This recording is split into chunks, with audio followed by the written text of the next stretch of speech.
Happy Monday, everyone. Happy Monday. What a treat to see you.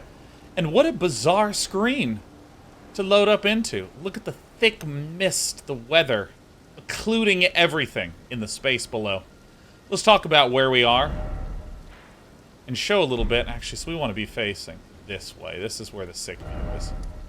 We're going to face ourselves this way a wee bit so we can see the Lake of Liurnia with the Academy of Raya Lucaria overhanging all. What character is that there? Oh yeah, that's right, Renal. So what have we done recently? Well, the last episode was spent wandering through the Altus Plateau. We, 2 days prior, had journeyed all through the city. I mean, we must have spent 3 full days here, especially going to the subterranean shunning grounds, which is, yeah, right here, the underground roadside down to the Forsaken Depths, way, way, way below. To the Cathedral of the Forsaken and then the Frenzied Flame Prescription. I mean, this is way, way, way the hell down there. Upon getting all of this, we took ourselves a journey just to get to the map of this area up in the Forbidden Lands, where the Flame of the Giants are. Woo! It's so exciting. So we said to ourselves, you know what? I just want to go this way. This is a goal that I have to work through there. So let's clear out the Altus Plateau first. And we did everything, wandering all around this way. We even said to ourselves at the end of Friday's stream, we're going to go to the Bridge of Iniquity and journey in a sprint to this area here. But we couldn't get there. When we journeyed through, there was a giant war zone, and then right here, I don't know if it's this location on the map or whether it's this location on the map, but the bridge had collapsed. So we couldn't advance any further. And I realized that the way that we probably have to go is through this Seethwater River, journeying all the way up and coming from an alternative angle. It's incredible. So, we have done pretty much everything there is to do down here. Uh-oh, Sneezy's incoming. We've done pretty much everything in Liurnia, Limgrave, and Caelid. There's a tiny number of things that I've marked. For instance, this War Dead Catacombs I've yet to go under. But we've even done, I believe, as much of Nokron, Eternal City, as we can do right now. There's this whole area up here that I can't seem to get to, and I don't know how to. We've also completed the Lake of Rot, and we encountered a giant sigil door that we couldn't get past. Boo. And up here's the Forsaken, assuming not Forsaken Depths, the Deeproot Depths, which I've done virtually no exploration of. I just went from the Great Waterfall Crest straight to this Deeproot Depths bonfire, sprinted until I hit a map, and I've just said, I'll come back later. And our journey today, there's really 2 ways that we want to go. The first is there is this kind of valley that goes way, way, way, way, way down to some mysterious castle here.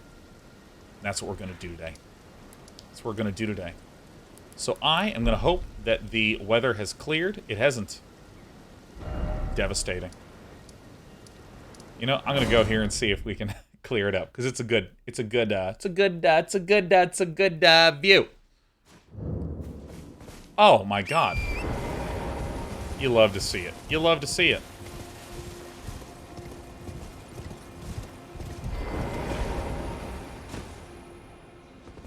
Ah, yes, the gates to Raya Lucaria.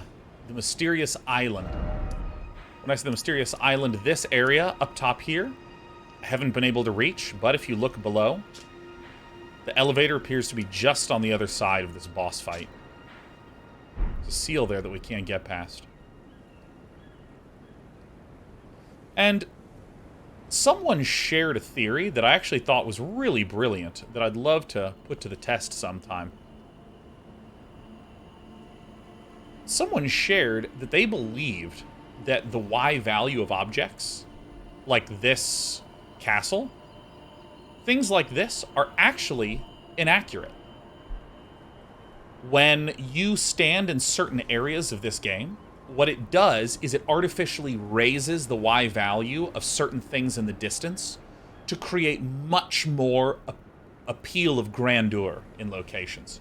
So, for instance, there's a really interesting factoid that if you go to the very beginning of the game, which is here on the first step, assuming the weather's good and we can see,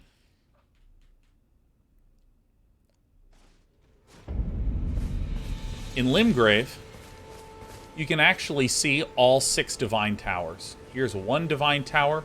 You can see barely under here. Here's another divine tower.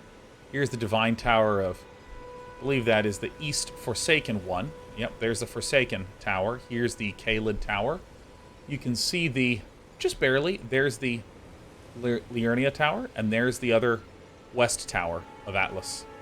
Excuse me, of Altus. But, you know, something to note, which is, you can actually see over here what appears to be Garank's place. I think I'm getting these places a little whiffed. Ah, no, right here. Yeah, because right here, there's Garank's place. And I mean, I believe that's way more steeply Y inclined. Like, that's crazy. And I mean, I guess, is this Castle Redmane that it's supposed to be? Or is that the fort? I believe I know this is the fort. That's right here. There it is, Fort Gale. Yeah, I can put a little thing there.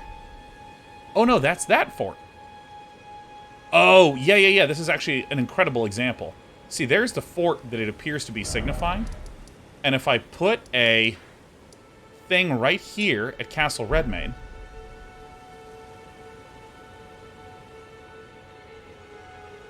okay, then what the hell is that thing? Okay, wait. Is that Fort Faroth? It is. Interesting. Yeah, I guess you can see Castle Redmane over that hill. See, it's like really interesting the way that it's. Again, I don't think Garank's spot is that high up, but I think it's really interesting how. Again, this was theorized. I believe that this tech has been used in previous FromSoft games. I believe that this is something that this game is using a lot to make the space enclose you with a lot of exciting things. Anyways, we're going to go ahead and start here. And this first little trail of walkie lizards, we're going to go up, and we're going to try to clear this valley today. Harry7 Dresden, good to see you. Says, hey, Day 9, how goes it? Hope you had a great weekend. You know, I had parts that were great.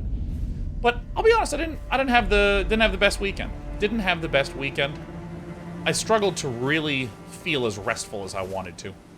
I don't know if this ever happens to you. Oh, and of course, let me briefly note, what is our build? Our build right now, we're level 126. As usual, maxing out on endurance. We have just enough intelligence and faith to equip some of the items we want and a bunch of the support incantations that we so desire to have. But in our equipment, we are using all of Lionel's. We favor endurance, so we can wear the tankiest of stuff. We have a level 9 Ruins Greatsword that I love. I love this Ruins Greatsword. Although against bosses, we will likely be switching to the Naginata that I'm also in love with.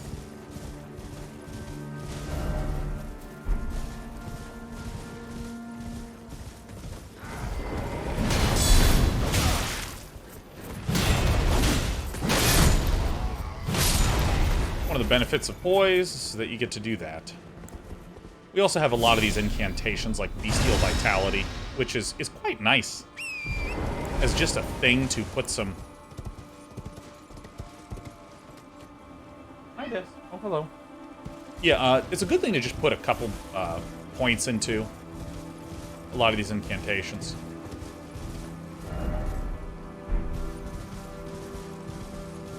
Because it's just, honestly, really nice as a kind of replacement for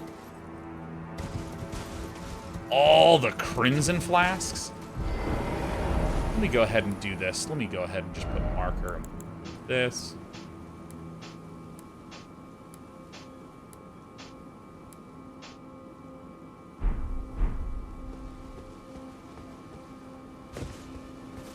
It's really nice because, you know, it just slowly heals you up.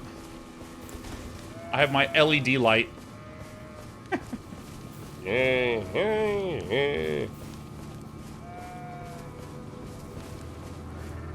is the valley that we originally journeyed through. we sort of took a straight path right across like this. Yeah, Harry Dresden, I didn't really get as much rest. Like, I played some Dota and had some drinks with friends on Friday night, which was great. Don't get me wrong, that was a lot of fun. But then I didn't sleep well, and, you know, there's something about... If I, for instance, let's say I cancel Friday's stream. I'm thinking of it, because I'm tired. If I cancel Friday's stream, I actually feel like it's easier to rest on a canceled Friday than it is to rest on a Saturday. As weird as that is to say. Oops, I thought I was going to beat you in time.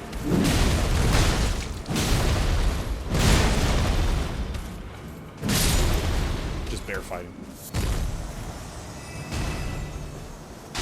Or like in a Tuesday, if I like woke up, and I remember there was this one day where my internet just was out.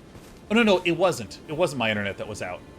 I'm confusing that with another day, because my internet's actually never been out. Like, maybe once it was out for a little bit, but like, my internet's fucking incredible. I love my internet. There was some sort of like maintenance going on in the building that I believe was causing some reason I couldn't stream that day. The reason doesn't matter. I'm suddenly like, what is the detail? And I'm like one of those old men where everyone's like, no one cares about the detail, Sean. Get to the good part. Well, I canceled on a Tuesday and was like, all right, I guess I'm just going to chill. And it was one of the most restful days I've ever had.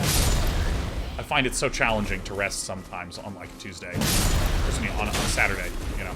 I don't know what it is. See, you can just swing and you can just break poise, smash through.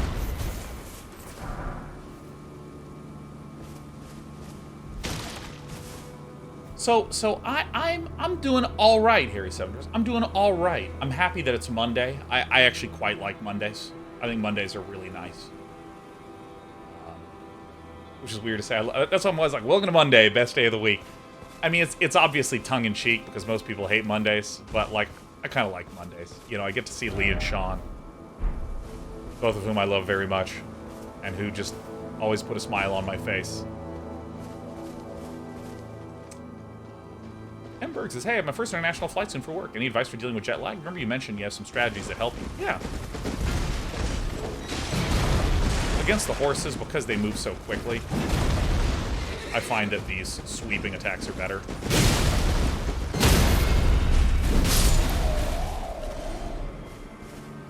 Says, any advice for dealing with jet lag? So there's a couple things I'll note. Oh, shit, I missed a chest. Sick.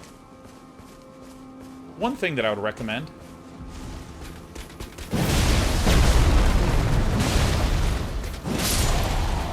One thing I'd strongly recommend is some melatonin.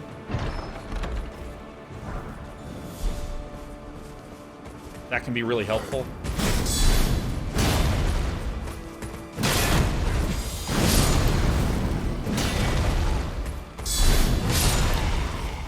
But I think more than anything, try to pick when you want to wake up, back up 16 hours, and stop eating.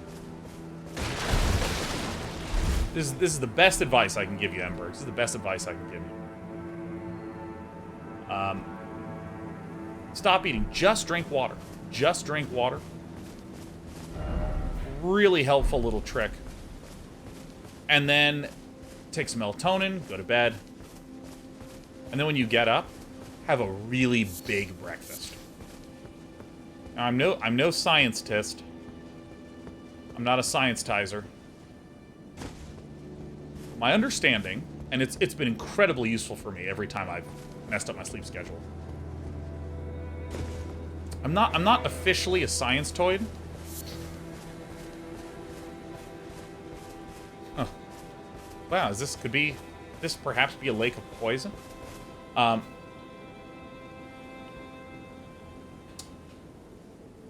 There seems to be some sort of internal clock connected with food, much more so than being connected to regular circadian rhythm.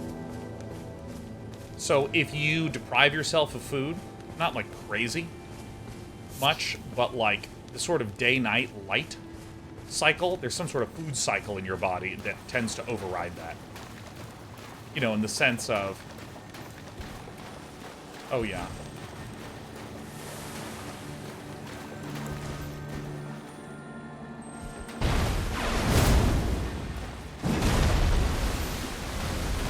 Alright. As long as the crab comes first. And also, when it comes to, dude, I'm big.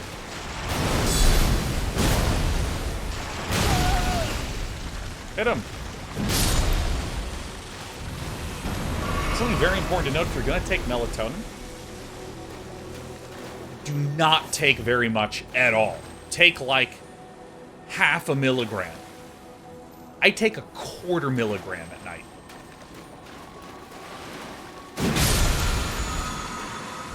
Blood blade. Take a tiny amount. For some reason, they sell you these ridiculous quantities. All right, I'm never killing that. These ridiculous quantities when you go to the store. It's like really bad.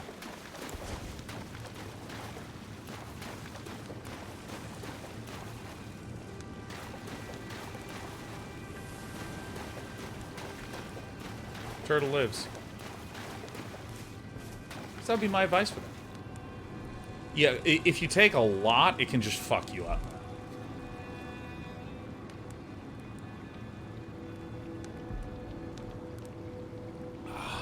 Madden says, I've said this before, but it's much worth repeating. Thanks so much for helping me learn how to lose an MTGA and not stress out about it every game.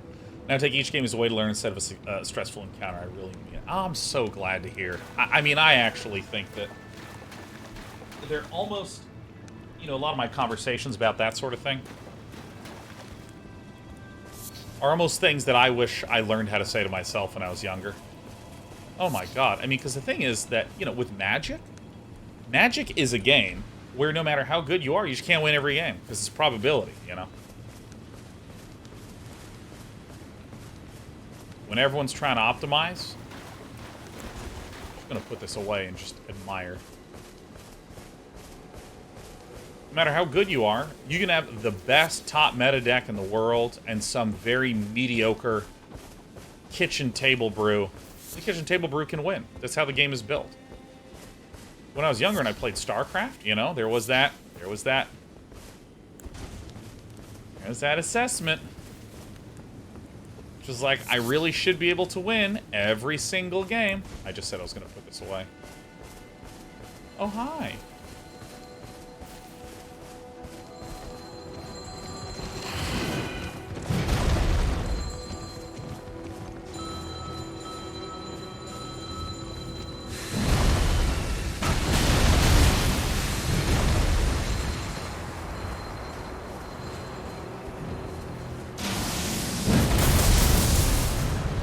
Did not hit.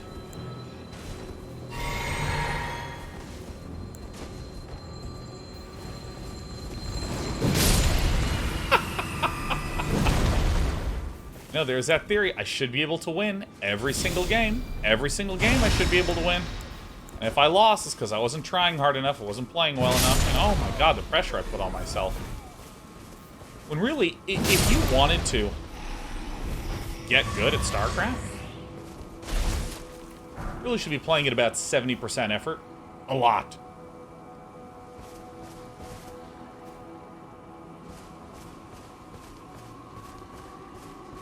Is that a crab or is that a giant? It's a giant. Hey, bud. Oh, he escaped.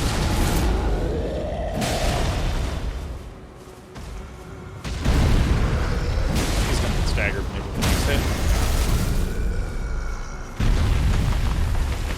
One of the benefits of doing just so much damage on a single hit. I mean, that's ridiculous.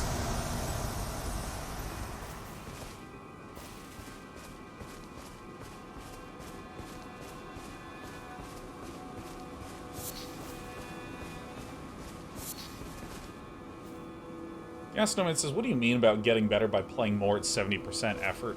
Yeah, like... I'm gonna butcher this explanation. I'm gonna butcher this, but I don't give a shit because I got up at 4 a.m. because my dog had to like go out like really badly. And I'm glad I did. I love the dog, but I'm roasted. So, you know, let's butcher. You and me, let's butcher a little together. Oh, I'm going west right now? Is that? Oh, yeah, I got turned around. Let's actually hop on this.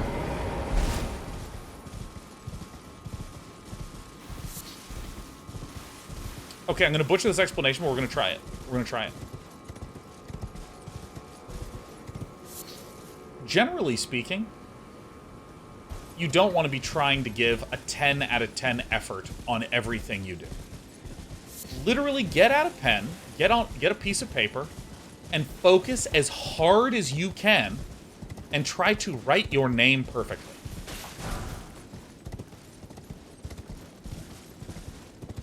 You know, there's even studies that show that if you are putting in like a 1 out of 10 effort on a 1 out of 10 difficulty task, you will actually have better results than if you were to do a 10 out of 10 effort on a 1 out of 10 difficulty task.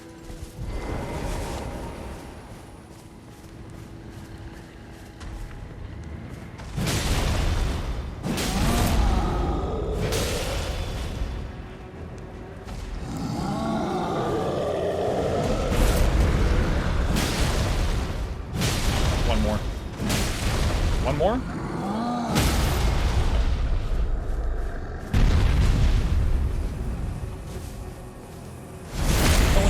To really, really, really difficult things, you would think that for a 10 out of 10 task, you will function better if you put in a 10 out of 10 effort. Like, let's say you're trying to win a game of StarCraft. And apparently it's not true. That actually you still kind of want 7 out of 10. There is like an amount by which relying on the automated processes going on in your brain and body, it's important to leverage that and not to push so hard. When I was a kiddo, I'd be like, oh my god, how do I push to a 10 out of 10? The good old Bone Eyes Tunnel. Explosive stone clump. Sick.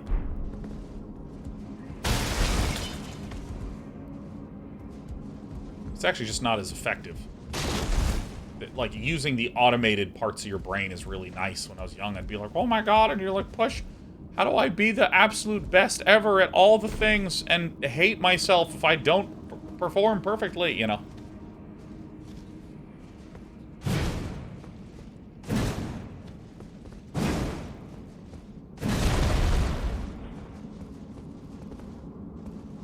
I know, so this is taken in the context of, like,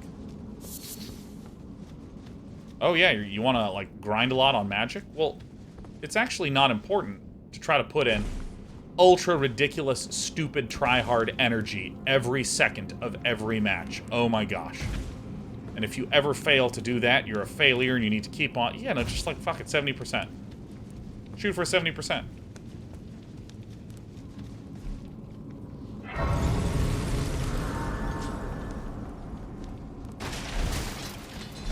Kind of like Flow. Flow is both a little different and kind of an abstract idea. This is just like, literally don't try that hard. And you'll perform better and save yourself some sanity.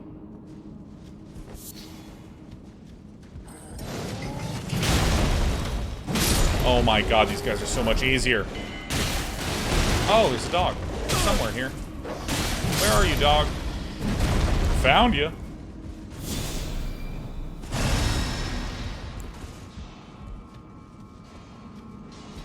The gates are open. Am I gonna get some of them stummoning stone sixes? Oh, we got the fives. Senior GG says, hello, Sean, my most beloved friend. How do you fare today? I'm doing alright. I'm doing alright. I'm a little tired, a little cranky today, even though things are good. I'm actually really cranky today. I'm actually Omega Giga cranky. You know that Giga Chad meme? I'm like the Giga cranky meme. That's me.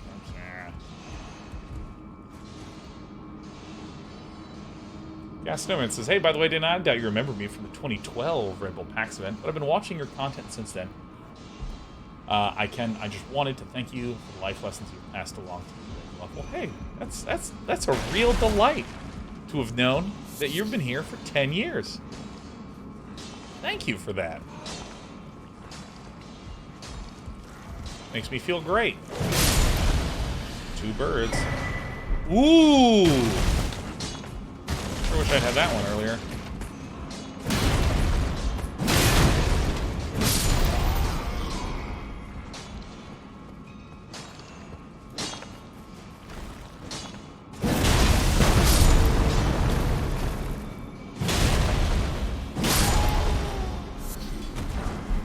Hooked on Chainsaw Man, can't help. You know, I was reading Chainsaw Man. I just... It was almost too goofy for me and too tonally all over the place. I had a hard time with it. I've kind of stopped for a little bit, and then I purchased Berserk. Hey, Patrick Mende, good to see you, man.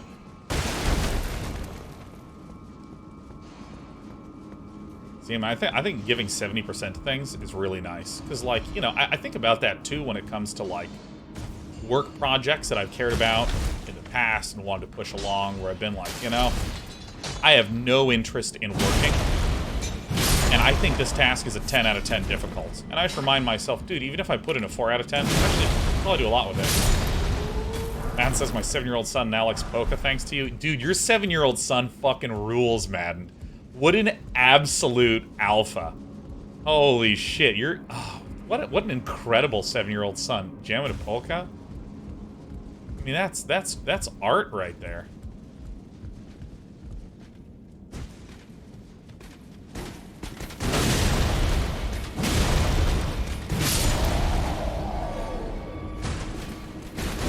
Holy shit.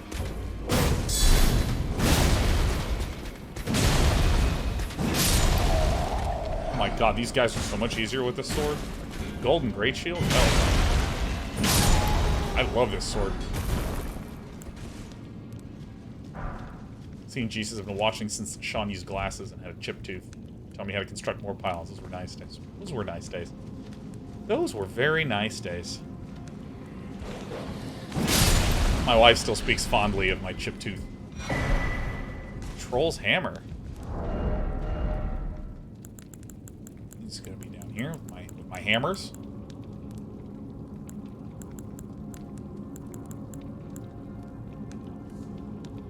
That's a weird little mix of things.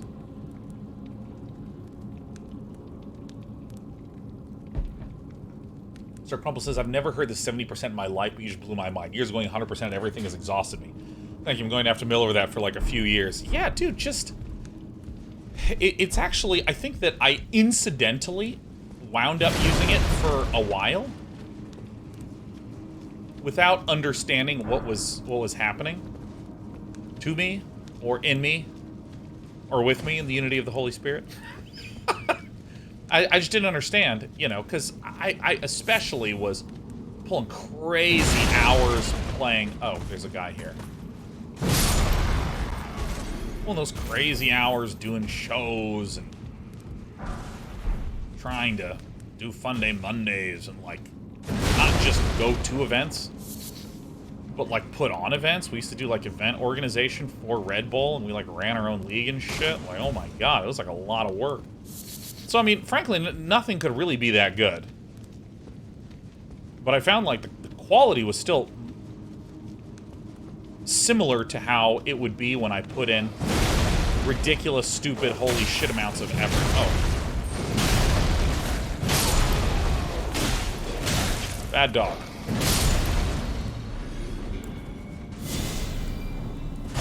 Heavy load or medium? Allow me to show you with this.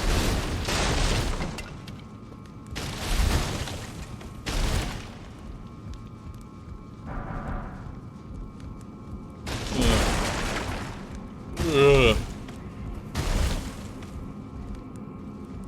Yeah, there's a couple things that I feel like have been really influential to me for, like, how I think and work and stuff. Ave Legend says, I got a similar philosophy from Survivor Man when he talked about how a lot of times in survival situations the correct thing to do is nothing, and how animals often conserve energy. Yeah, I'm unbelievable at doing nothing. I'm, like, absolutely incredible at doing fucking nothing. Specifically, you know, the times when I actually have... What? Times when I've had, like, a lot of stress going on, I'm pretty good at just, like, chilling. And being like, yep, that definitely fucking sucks. And, you know, that's the way that is. I don't like that, but that's the way that one is. Oh. Well, huh.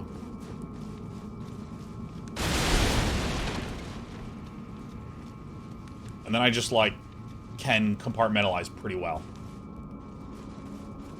And compartmentalize pretty damn well.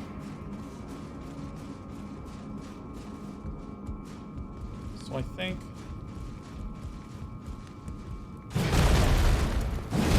Might just be one of those.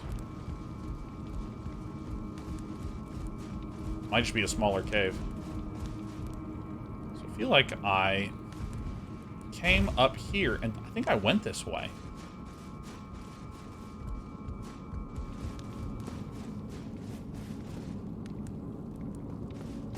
Wow, I have no memory of this at all.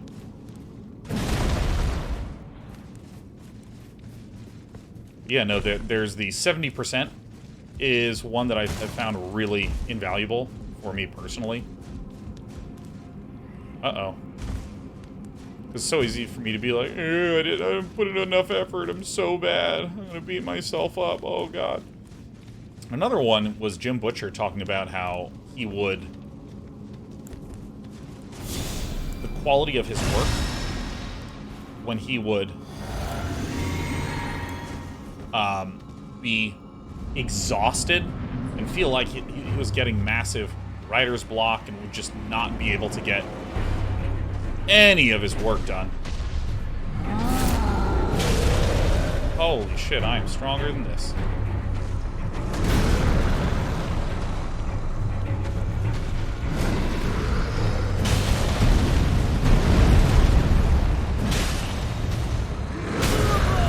Oops.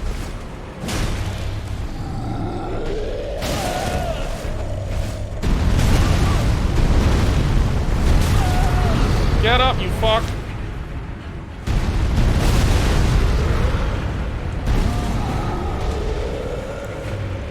Oh shit, oh shit.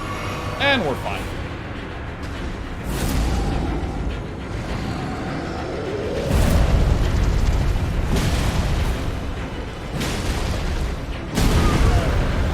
Ah, man. Look at how my stamina just doesn't get blocked. Like, my stamina does not go down.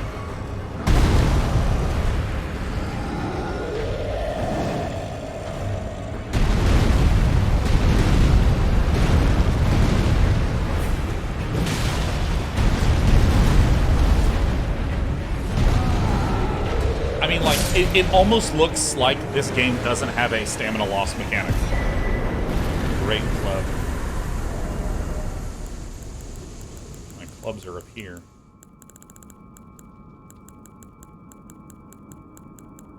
Fucking love having a huge inventory, man. I'm not gonna lie.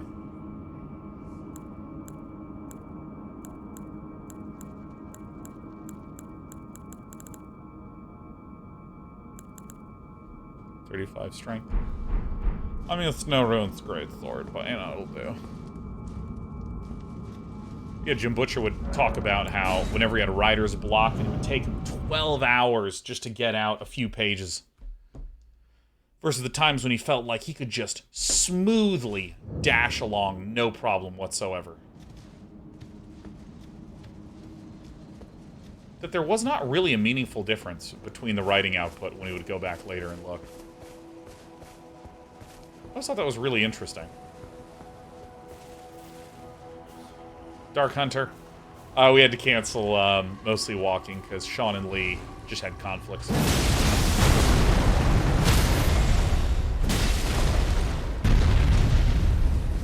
Damn, that is a lot of stance break.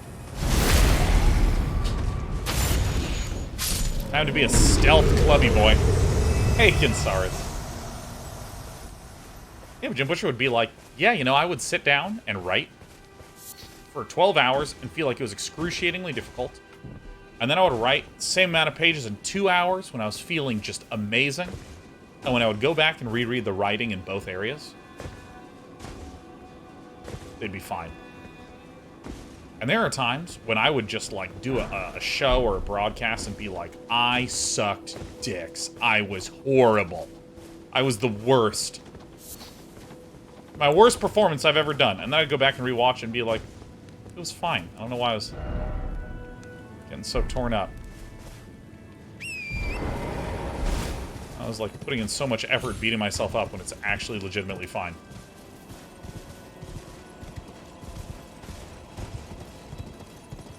So this should be on the other side of this church. Yep. I swear to God, there has to be a bonfire that I've missed in here. Like, either one in this general area. Ooh, God, I don't want to do this. Or one, like, up here on this plateau. Or one, like, over here. Whatever.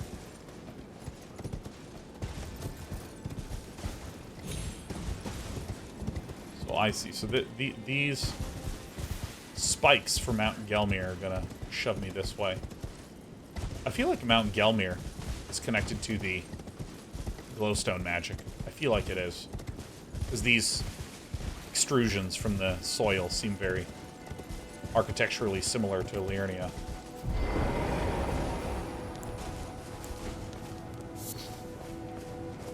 We're headed for this map, Ginsars. We're headed to this bizarre lake of poison up here. Or I assume a lake of poison. I mean, I see a little green. And Miyazaki's like, oh, I have such a passion for making green things poisonous.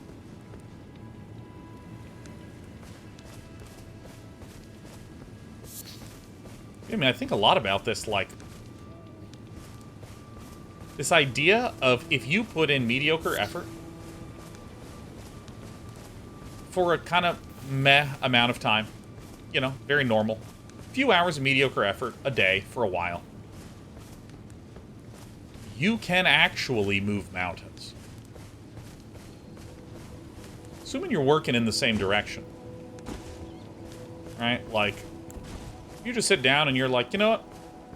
I'm gonna make this. Come up with an idea for what you want to make.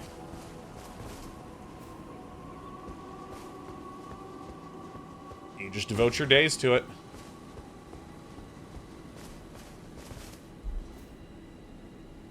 You can do it.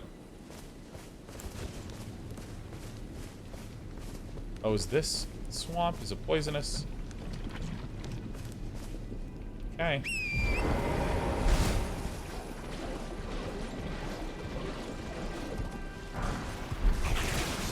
Excuse me, babies. What is this beautiful castle? I mean, just look at my career as an example, alright? I started doing broadcasts. Excuse me, everyone. Started doing broadcasts about StarCraft strategy. And pretty quickly, I was over 100 episodes. I don't think at that point in my life I had done 100 of anything. Except maybe games of StarCraft 1. Like, I'd never sat down and done 100 of anything at all. I remember even, I'm interested in models. I don't have any interest in owning models. But, you know, like, people that have train collections and do model constructing, just looking at that.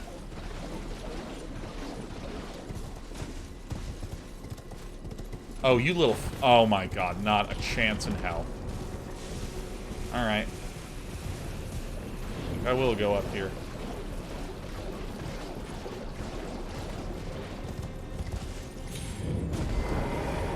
Shaded castle. Okay. Oh, shit.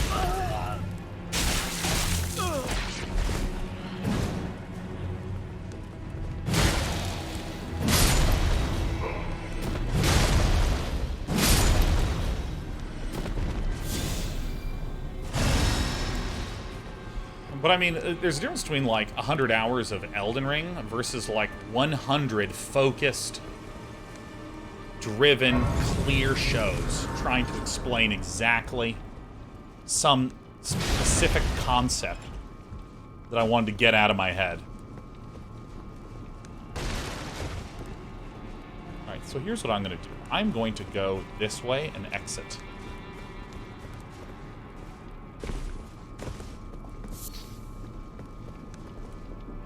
Check what's going on around the outside.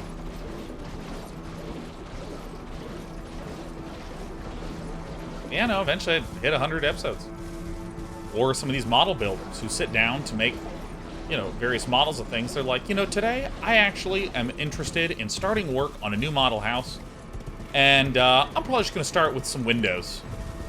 I'm thinking windows like this will be pretty cool. And then he starts on the window and he's like, you know, I didn't get as much done with the window as I wanted to today, but, you know, pretty solid effort. And it's like half a dingy window. That's it. It's like a very not inspiring amount of stuff done in a day. By the time you get 20 episodes deep, you know, he's done windows and he's done miniature fences. And he's fiddled with the front garden of this little miniature house. And it's just like, fuck, man, that really comes together.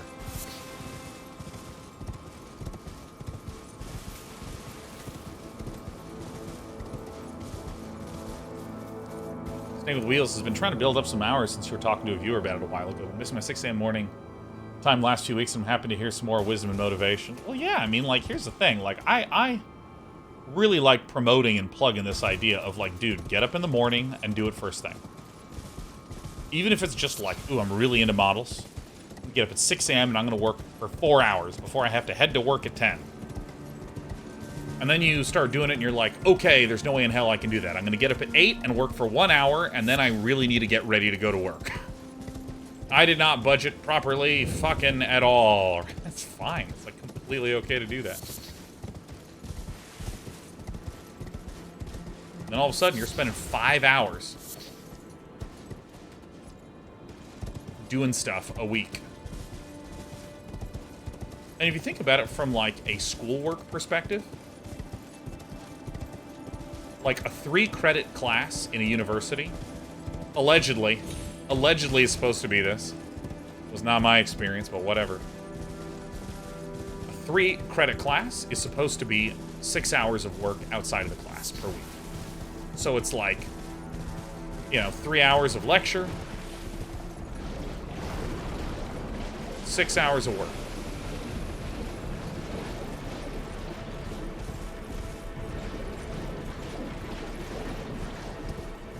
That's like kind of interesting thing about it. If you're just like self-directing with an hour a day, you know, that's like 5 hours a week. After 10 weeks, it's 50 hours. For another 10 weeks, it's a total of 100 hours. So suddenly you've done an entire course work worths of content all by yourself.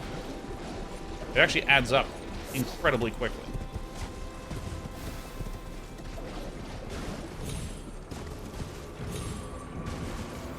Yeah, because, I mean, I know people are always like, consistency is key, but I don't know, I kind of feel like it's important to be like, consistency with just not that much complex effort. You don't need to move a mountain every day. Just like, oh my god, this is beautiful. What the fuck is that? Oh, it's a giant.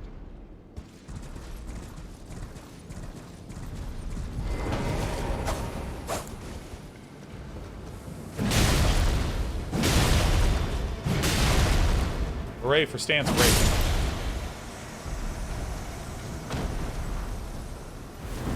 Oh my god, this area is bullshit. Onspur, rapier, Arya's mask, our eyes, rope. Let's look at that. But first, I'm gonna block things. Look at the fucking block!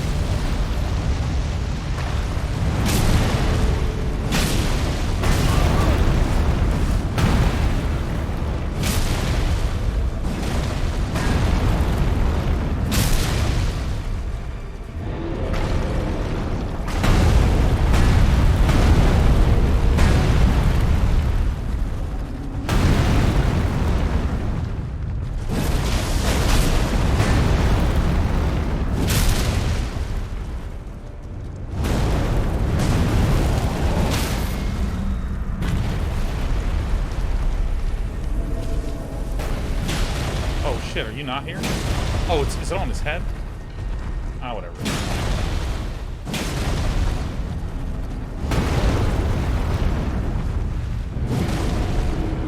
Oh shit, look, he's got the juice now.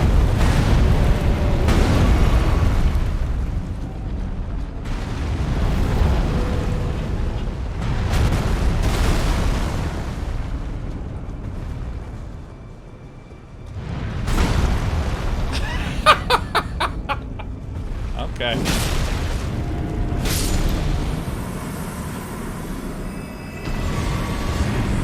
Holy shit, I mean, that is, like, fucking ridiculous. Doesn't change how joy flows through my body every single time. A huge... and just, beep.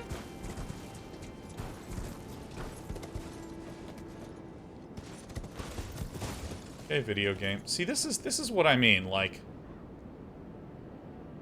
There's already evidence of gravity magic in the game. And the way that these rock formations just look like they're forced up through the ground. And then we even look through here. And let me get off this horse before I accidentally kill myself. And you see that, like, these juts are not even consistent formations. There's, like, emptiness underneath there. I think it's really marvelous. Sacriel, man, what a delight to see you. How are you doing, Chris? That's so funny. Your guy barely knows a 25-ton, 200-foot-long stone staff smashing into his shield. Yeah, my shield is literally just like a giant block of stone. I'm like, hold on, I'll hold the stone up. Like, I'm just so clumsy and clunky. I love it.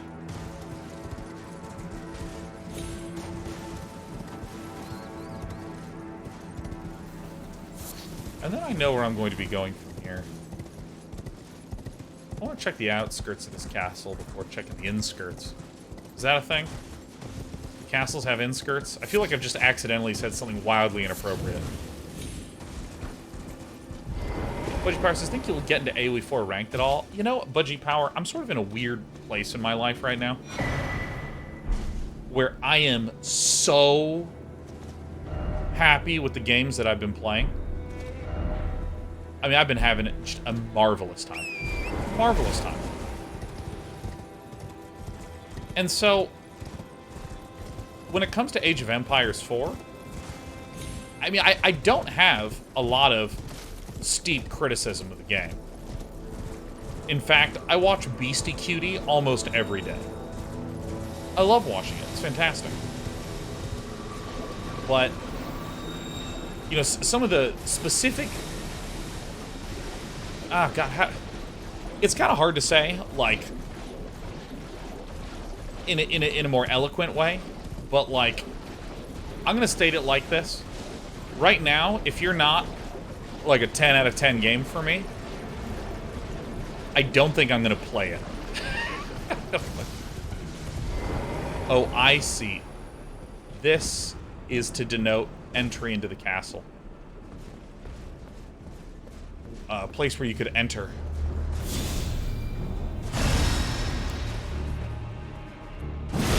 So, for a lot of the games that I've been kind of interested in, I've just been watching a lot.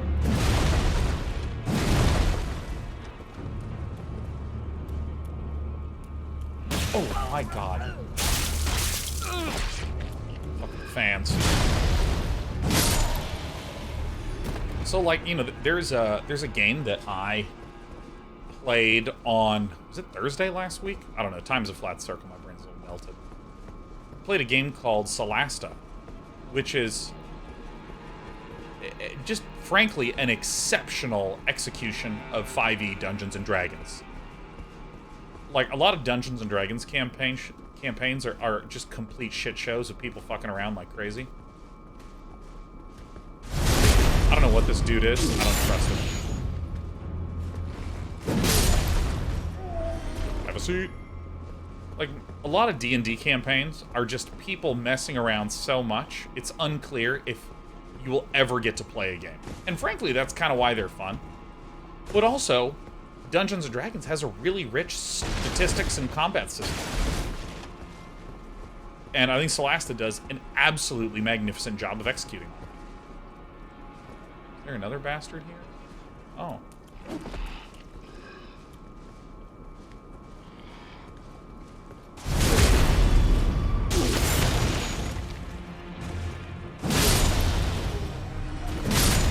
Such a Crumble says, I like Celeste, though a lot of the game felt unrefined. Yeah, I mean, like, I was even joking on stream about some of the shaders. Or not the shaders, the shadows. Literally just, like, popping like crazy. And I mean, you know, I play a lot of games from the late 90s anyways. So, I mean, I'm like, you know. Those sorts of things, I'm not like, oh, wow, are you kidding me? In 2022? I'm like, oh, fucking sick. Good implementation of you know, an interesting combat rule set? Fuck yeah.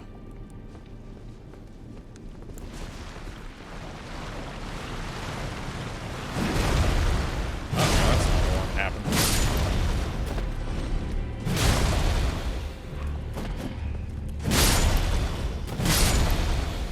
I love this frickin' sword.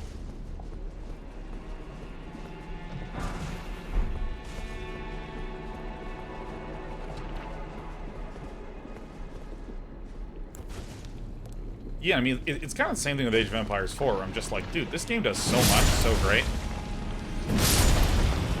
I was even joking with a friend yesterday that, like, you know, in modern, you know, kind of, in the modern gaming landscape, people are like, we have PvP modes and we have PvE modes. Age of Empires even has a fun PV nothing mode where you just fucking build a big base and you just make the base big. Holy shit, that game has such satisfying fucking base building. Let's see, how do I get into the thing? Probably over here, huh?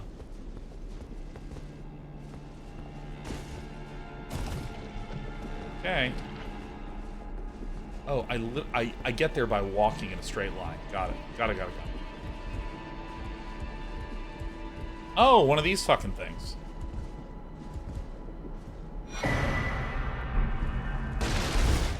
It's me, a collectible. I'm sure you've forgotten about me. Like, dude, Age of Empires is, like, so...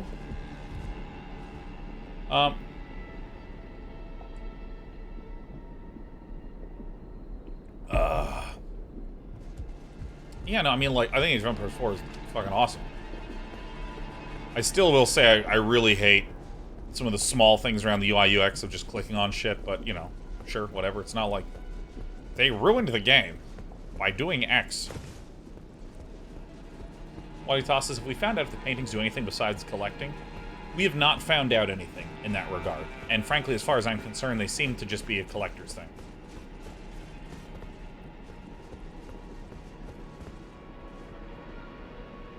Juddick says, I started playing D&D for the first time ever.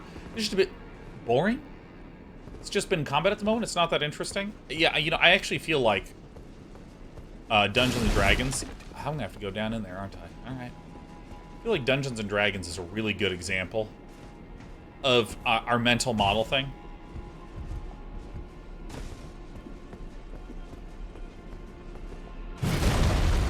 Open up.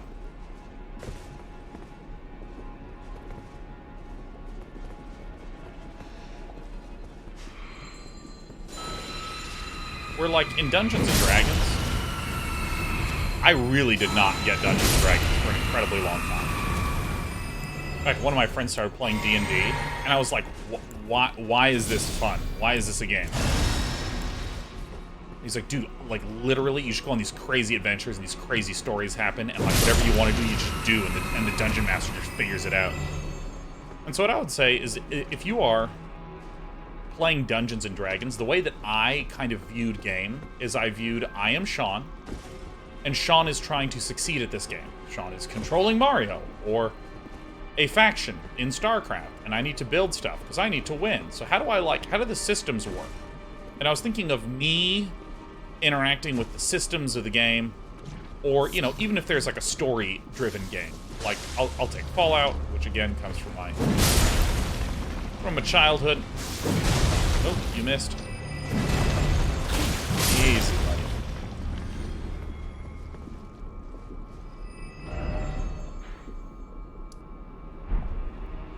Okay, I see what this is. But really, in Dungeons and Dragons, you, the person, get to participate in being a whole new person and saying and doing things that you, the person, wouldn't normally do. And I mean, I found that fucking bizarre at first. I was like, why wouldn't I want to just be like a good person all the time? Because that's like who I am. How do I make this character good? Most D&D players nowadays try to make their character a complete pile of dog shit because it's more fun to play as. And the systems and how they work, totally secondary to me getting to play as a character. And so a lot of the Dungeons and Dragons gameplay experience is really heavily tied to who are you playing with? How do they like to play? Does that jive with how you want to play?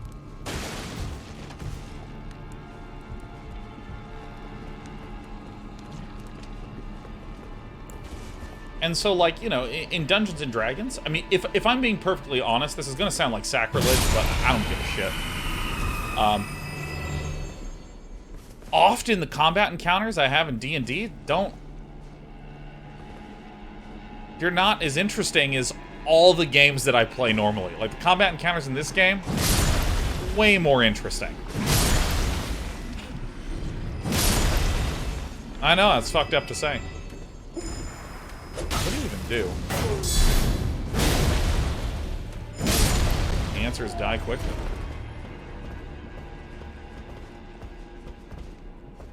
And a lot of this is because combat is some about how the systems work. It's also some about how the encounters are set up and what the difficulty scaling is like and the thorniness of the situations. So, I mean, that's one thing I was praising about Solasta, is Solasta's an implementation of, like, D&D combat rules that actually feels like I am thinking about how to manage the positioning of this collection of characters. Oh, interesting. I'm trying to figure out the positioning of this collection of characters with this set of abilities, with my limited resources. Yeah, how do I do that? You know, I like that. And Jodix says the combat sucks, LOL, it's like a goblin, and I have some action points, and there's basically nothing interesting I can even do. Well, like, you know, Solasta, for instance, allows you to play 4 characters at once, and I'm controlling all of them.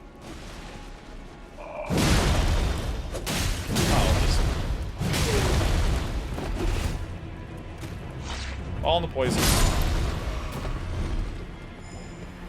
But if you view the game as a little bit more of a collaborative storytelling thing, like, let's say that you just have an ability to throw daggers or swing a sword.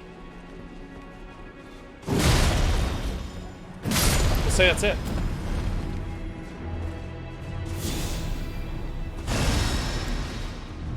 Think of it as an opportunity to roleplay.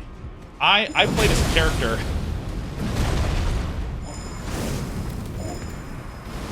named Persnigatron Torbisher.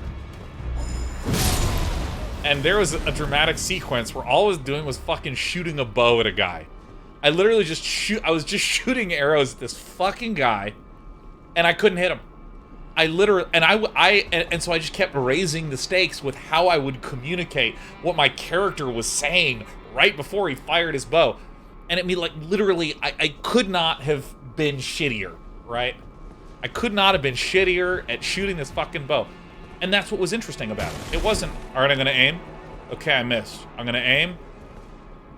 All right, I missed. All right, I'm gonna aim. Fuck, I missed. You know, for me, I was like cussing out the boss, like, you vile scallywag! I did this ridiculous voice for it. And I was like belting that shit out. And that's fun. That's fun to, there's no way I'm gonna miss now! And I would roll a 2. It was incredible, right? Oh, fuck.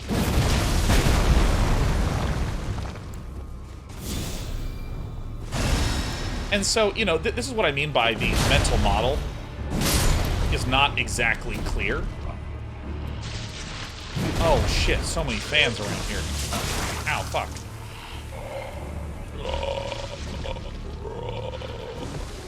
Oh, shit, oh.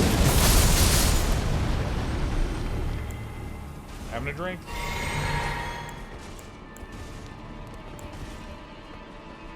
So I think that if you want to really enjoy Dungeons & Dragons, it depends upon your crew, certainly. They could be ones that try to create really complicated, sophisticated combat encounters.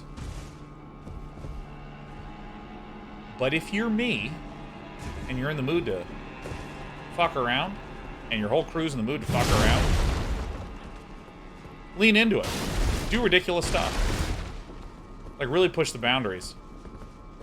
Like, frankly, there were a lot of times when I played D&D where I was just like, my first few sessions where I had to have, I had a really, really incredible DM by the name of Silent Osiris.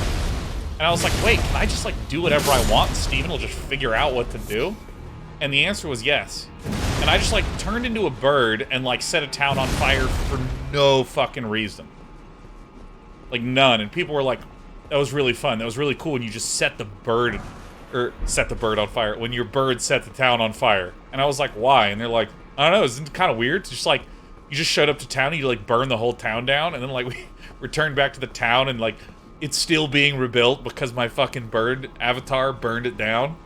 You know, it's like fucking funny, right?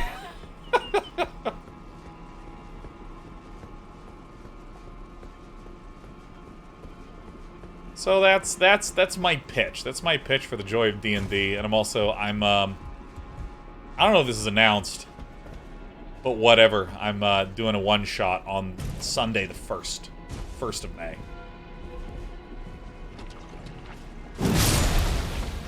Not of D&D, but of some other game. And if you want to know any information, I don't have it. They said, are you free here? And I went, let me check. Fuck yeah, I am. And that's it. That's the extent of my knowledge.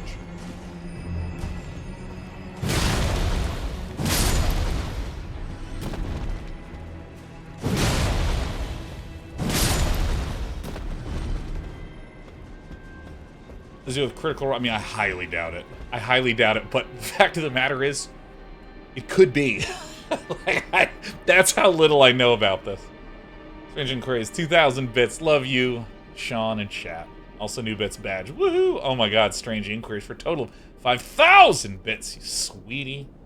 Sweetie pie. Thanks, Strange Inquiries. Strange Inquiries, how are you today? How's Monday treating you? Oh, who's ready to watch me just own this guy, trivially? Look at this. Look at nothing's happening.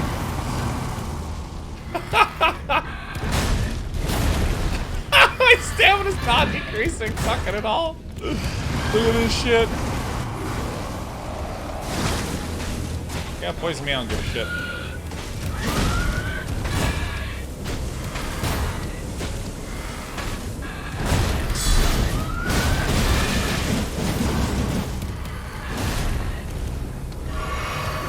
Can't see shit.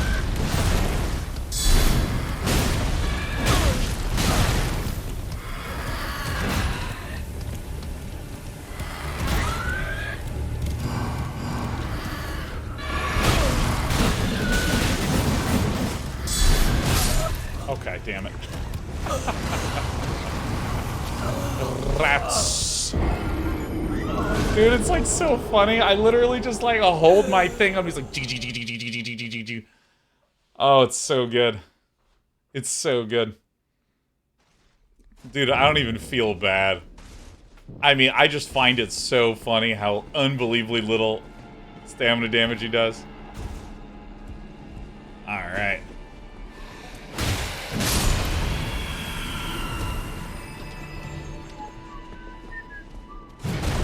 People are talking about hubris, man. You have to have some moment of painful self-reflection for it to be hubris. I still am convinced that I am the man. Wait, what? Did I not? Oh, I remember what that is. Yeah, I remember that. Are you taking no stamina damage on block? I've upgraded my shield a lot. It's at 90 guard boost, which means 90% of the stamina that I would lose on block. I prevent that loss. And then I have the Great Shield Talisman, which gives me another 10% guard boost. So I have 99% guard boost for physical attack damage.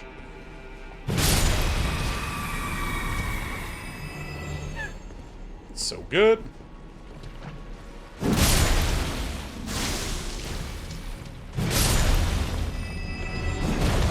Oh, Strange Inquiries, was that you? Hold on, I'm beating a slug, Strange.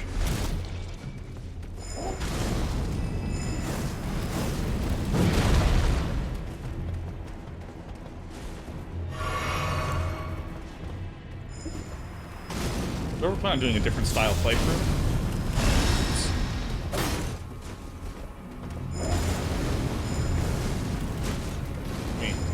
Let me pay attention for a quick moment. Oh, I fucking suck. Strange Inquiries gifting. Total of 10. Oh.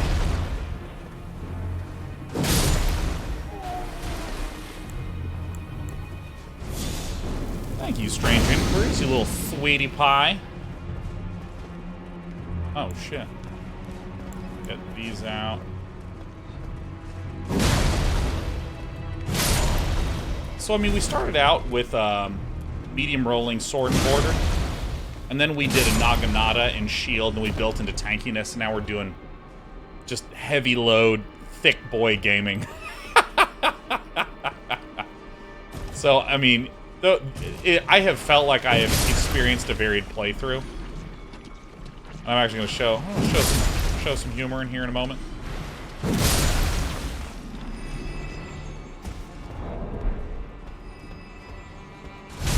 Tempted to do a int dex build after this.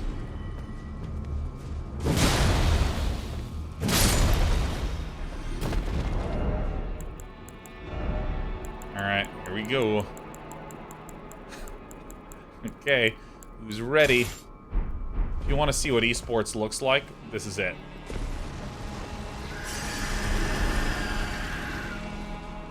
Come here. Ooh.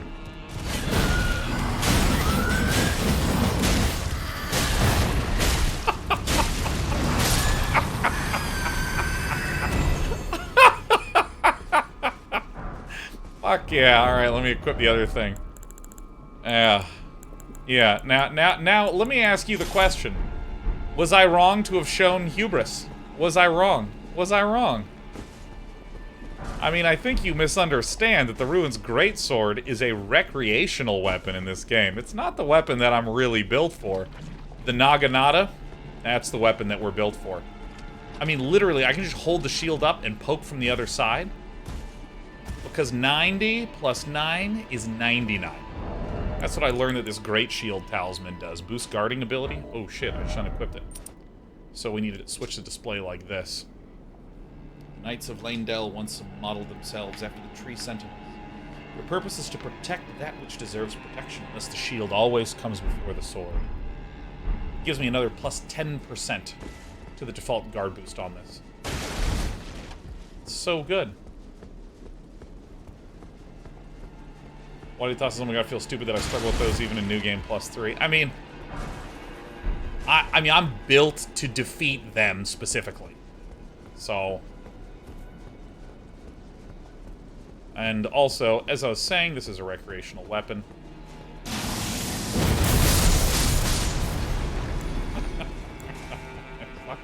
Quite fun. What Ash Ward do you have on the shield? Oh, let me show you.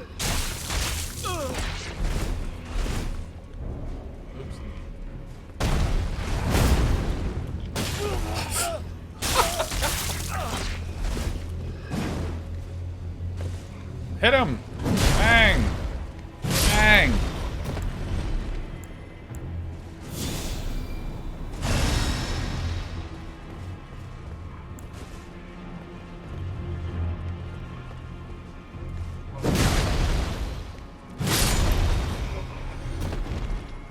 Classic watch this moment. Oh yeah.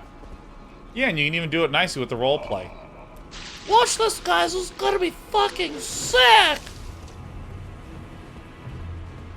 Yeah, and I don't have that much evidence for this, but I'm going to posit the following. Let's fucking shoot him. And we're at the back side of the castle. I posit, I claim, I assert in the face of no evidence, but merely because it kind of probably feels like it should be true, probably. I think that the way that this game does builds is it says, how do I make every build or make it really easy to be incredibly good against some subset of mobs? How do I make it so that you own against a certain subset of mobs? So, for instance, there's mobs that are so hard to kill unless you have bleed, and then they're stupidly easy.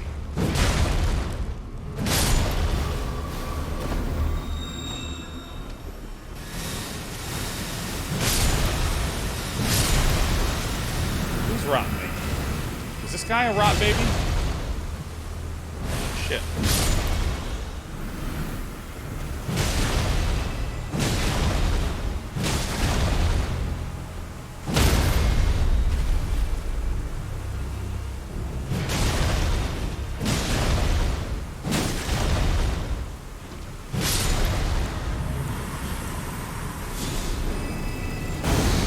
Dude, these incantations are blessed, though. This is awesome.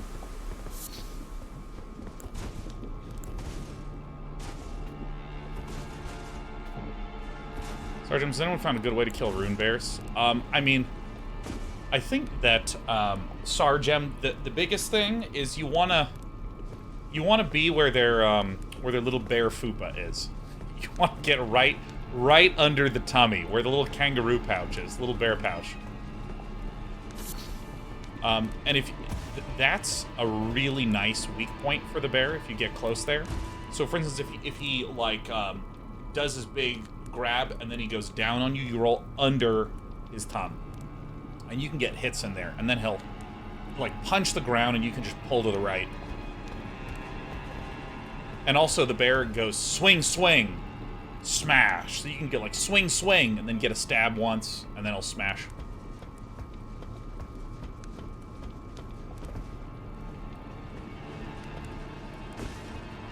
I found that with that, I haven't had most trouble against them by trying to stay really close. And one of the reasons why I got the courage to get so close is, I mean, look at this build. I mean, this build is insane.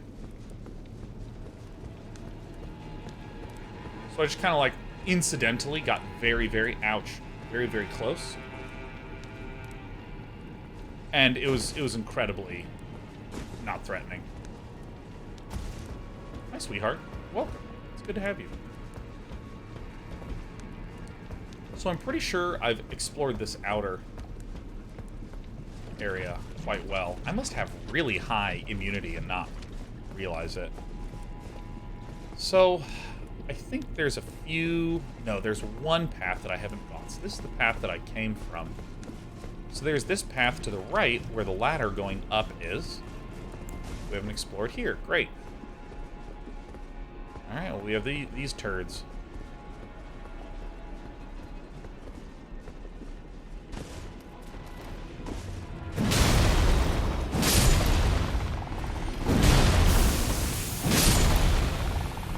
So glad I two-shot these guys. Jesus.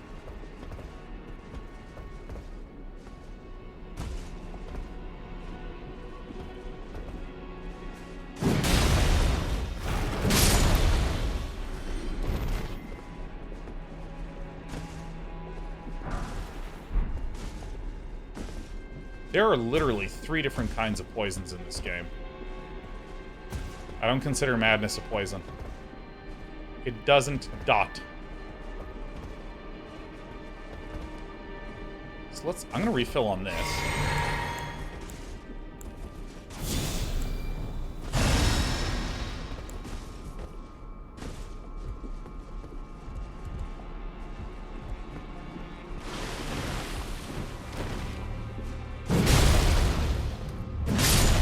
Oh, I'm so glad I stagger a little bit.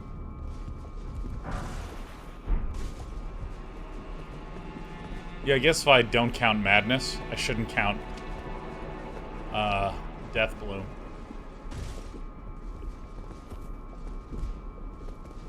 Alright, where's my babies?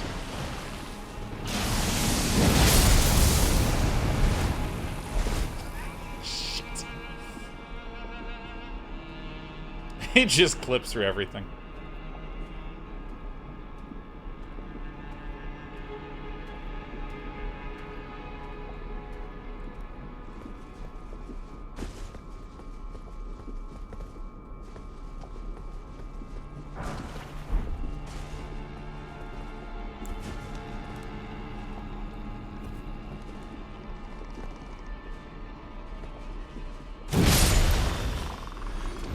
That's good.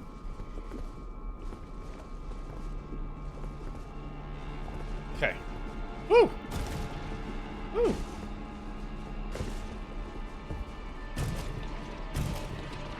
I am soaked in this. Oh, we just doing some tongue cleaning? Oh, goodness. Goodness, goodness, goodness.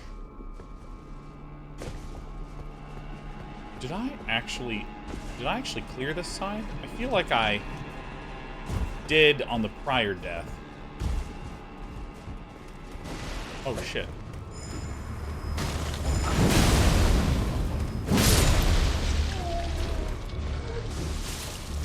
Oh, I guess I haven't gone this way, huh?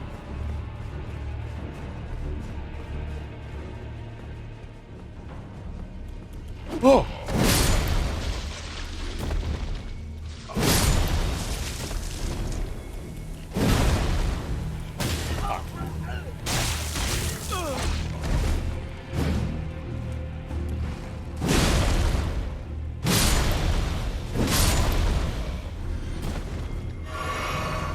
Wait, I have been here. There's a little guy that'll pop out here, huh?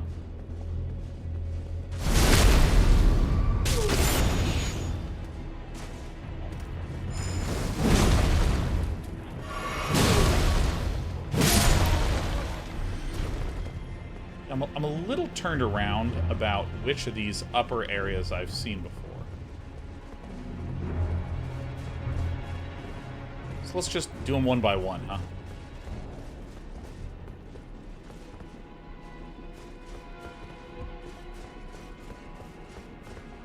See very well.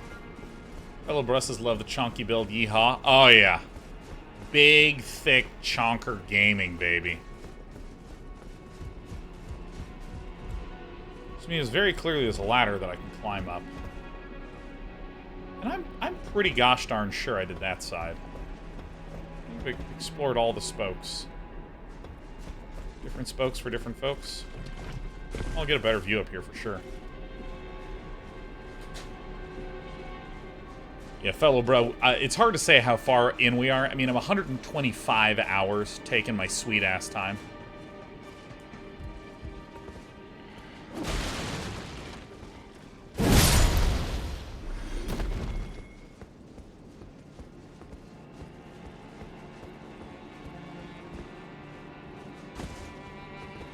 Okay. So if we face this way, this is where the bonfire is. Yeah, I mean, I'm not quite facing correctly because I don't want to walk off. So I've explored this rampart here.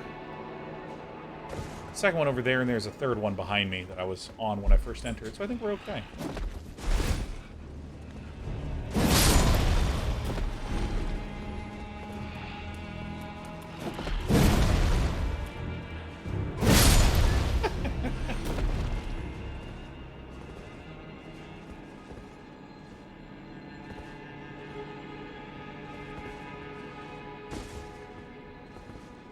Does this connect to anything useful?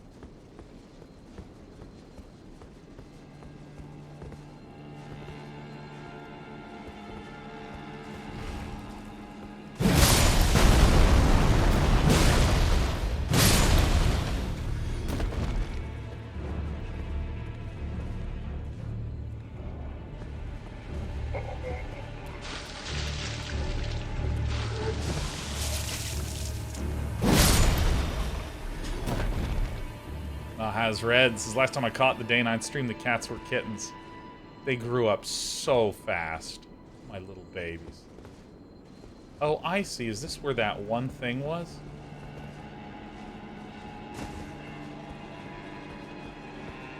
Alright, question. Question.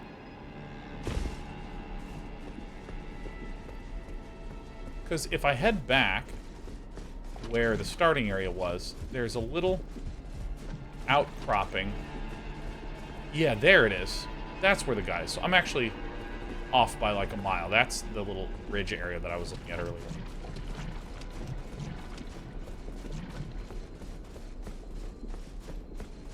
Slices, having played as an astrologer, Day Night's tiny little FP bar makes me nervous. It's so good. I have such a baby FP bar. I could probably get some more mine. I don't know, I don't really need it. I have pretty low FP spells.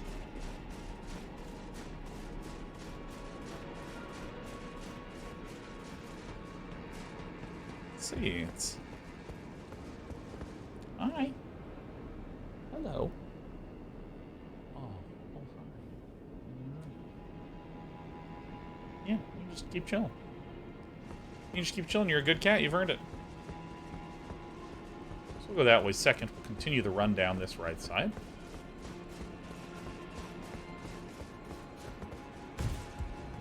Can't believe I missed.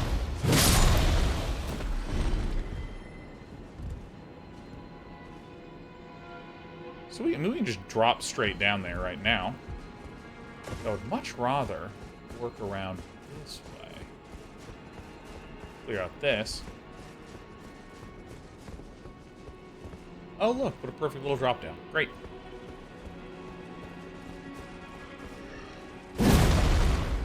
You know what?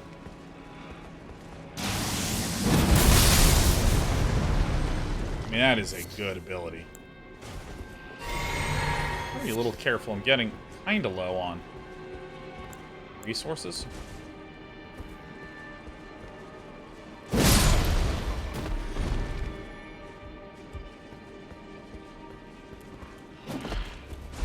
Jesus, these guys actually do so much damage.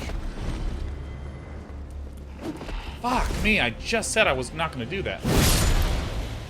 Ugh.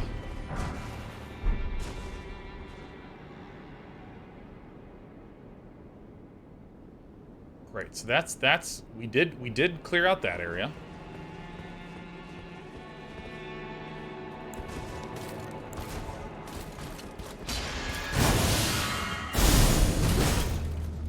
Oh, one of these guys.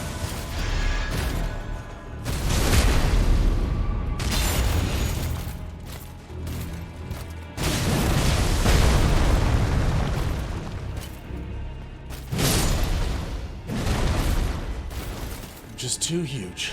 Just too huge. Now, this is a FromSoft game. Ugh!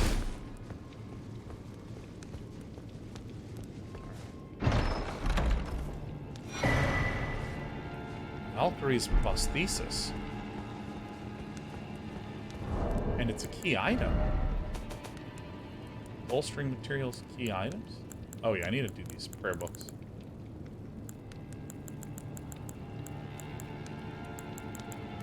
Golden prosthesis used by the one-armed Valkyrie. That's what's-her-face, right?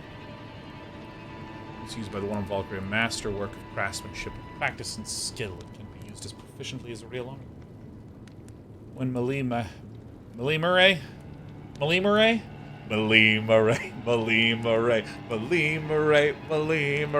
Lord of the Shaded Castle embraces prosthesis, he claimed to feel the presence of his personal goddess. Is that how it's pronounced? Is this Melee? Whee!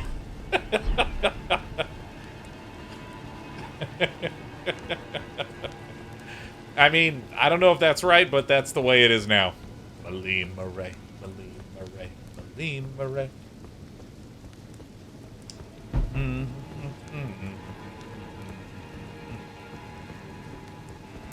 In the jungle, the mighty jungle.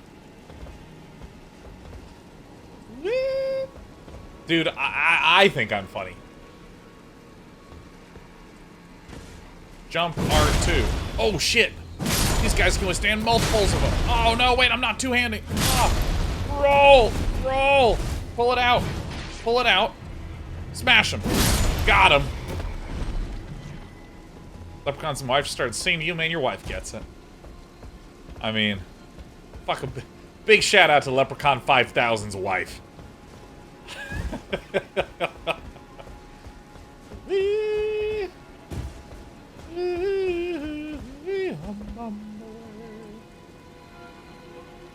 that a ladder?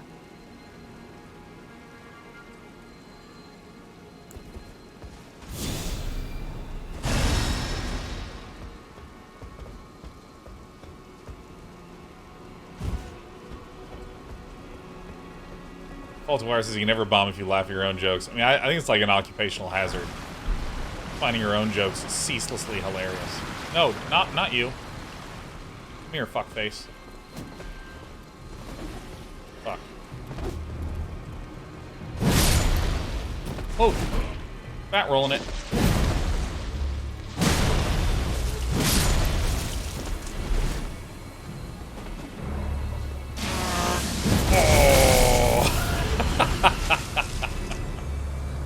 All right.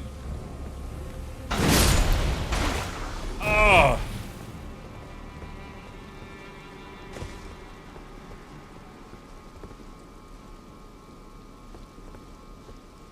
I'm just gonna. It's so thick. Oh god, fuck. Oh, it's just a shitty thing. I thought it was the glove wart. Oh. Up. Right. Hit this. Bam, there it is. Punching my chest back to health. That's how real men do it.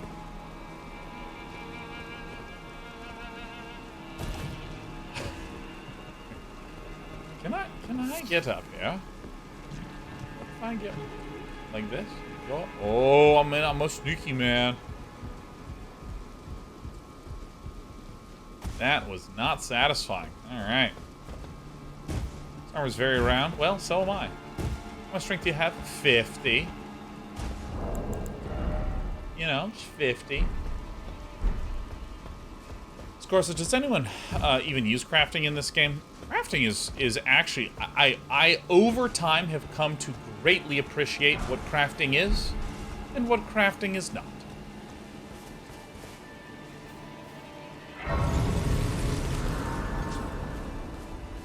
Because the thing is that, like, crafting in, okay, so crafting in most AAA games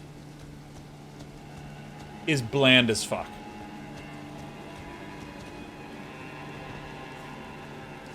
Crafting in most AAA games is like, did you know that you can collect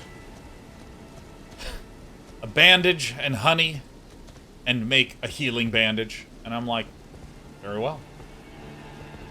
That's the way that you want reality to be, you got it. And there's like maybe 6 recipes.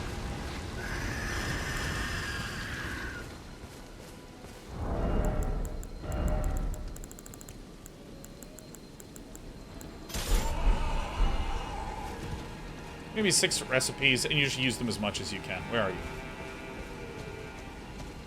Where is he? Oh, hi.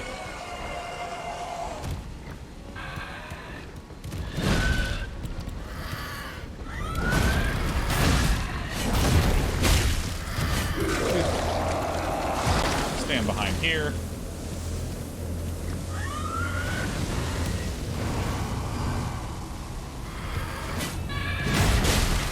Look at my stamina unchanging. Oh my god. Look at my stamina. I'm just literally gonna sit here. I'm just gonna keep blocking. Fucking love my... Oh, fuck, it's so good. Yeah. It's a good shield. But anyways, like, you know, most crafting in most AAA games that I've experienced has been pretty bland. It's like, there are the 6 most commonly used items in the game. Like healing potions, like mana potions, like removing poison, you know, things like this. And the ingredients, there's maybe 10 ingredients. You know, it's pretty straightforward. Or crafting in games that I've seen kind of feels a little bit like Ark Survival Evolved, where it seemed that every crafting idea is in the game. Any possible crafting idea anyone has ever had in development was added, was not cut, and is in there today.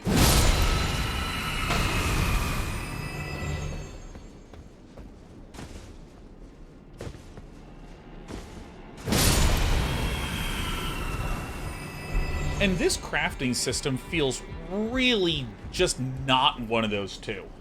And I think I've mentioned here before that my wife plays, and she is an absolute user of the crafting system. You know, and it's just interesting to watch, because, you know, the mental model is things like, this is a tough boss. What can I craft to help me against this boss? Okay, so it looks like some fire bombs. Actually, if I can just go over to here and collect some things, then I can actually have enough to fill out my fire bombs and beat this boss. And then it works and it's great.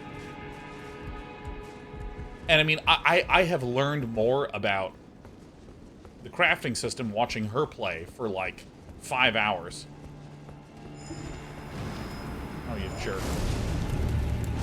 Jerka McGurka.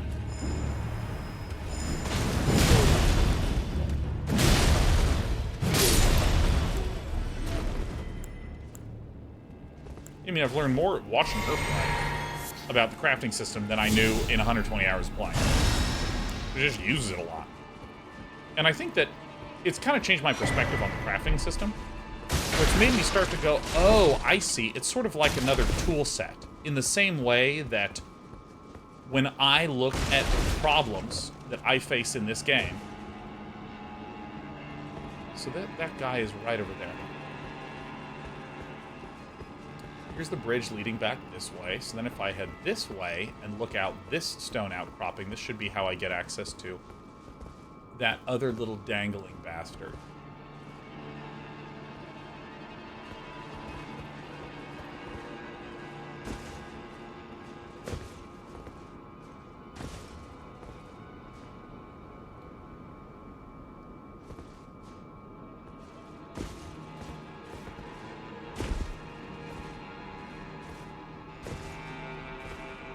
Where was he? Was he up here? Yeah. Fuck this game. Well, alright, let's make the journey.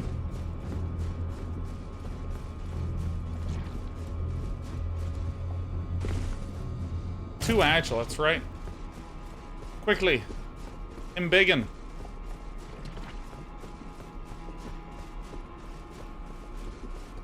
Yeah, so I think that I would describe the crafting system as, like, highly versatile accents to the game. And I mean, it's just, it's weird. It's different from how I would think about crafting almost in any other context. All right, let's take the longest possible journey there.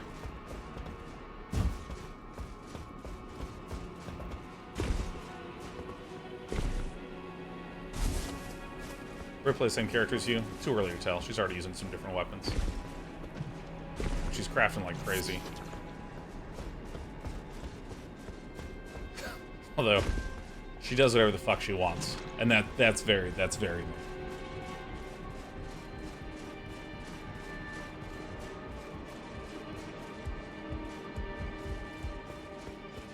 It's interesting too because, okay, we go this way. There's, I think, like a really key sort of sentiment that we've talked about here before, which is like, okay, if you have, and I'll use They Are Billions as an example. They Are Billions has an A+ survival mode. Fucking, are we serious? Oh, I'm over here? Oh, God. Oh, my God. Excuse me. Oh my God, look, everyone's coming for me. It has an absolutely A+ survival mode. And then, it has sort of C-level control a hero missions, and then it has F-level outpost missions, which overall really brings down the quality of the campaign.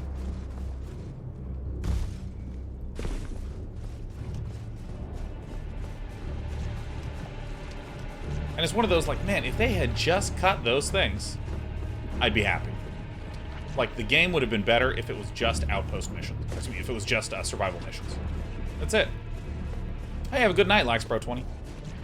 And so, you know, perhaps we could apply the exact same argument to Elden Ring. We could say, like, dude, it has, like, A+ exploration, A+ dungeons, then it has this, like, C- crafting. But I actually think that crafting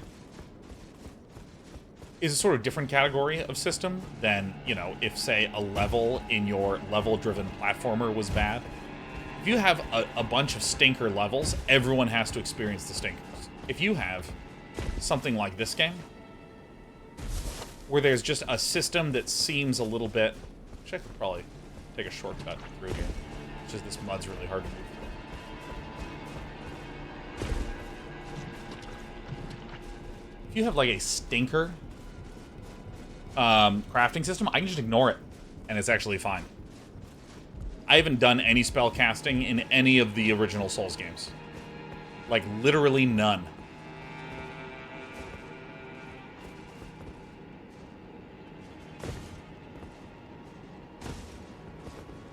Here's where I made the mistake. Oh, I see. So I can do like this.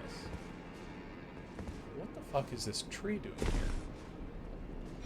Oh, it's a stone sword key. Fuck yeah. Well, I'm looking forward to making the journey again. And so I think it's actually okay. Because, I mean, one of the things that's, like, real different for me from watching Brit play is that she will track where there is regular deposits of stuff.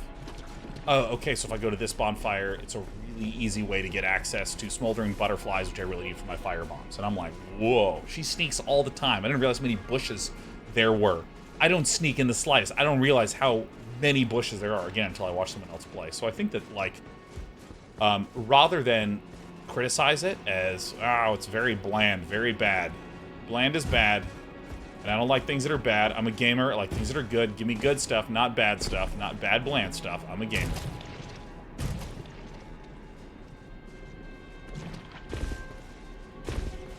Oh, yeah, that took forever. Was it worth it? Man, fuck yeah.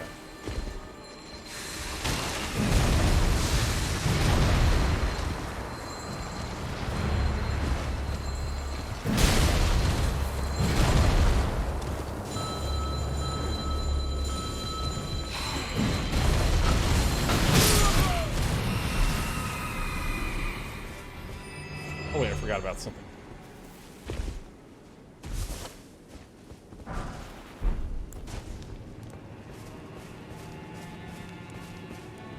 Is there anything even fucking over here?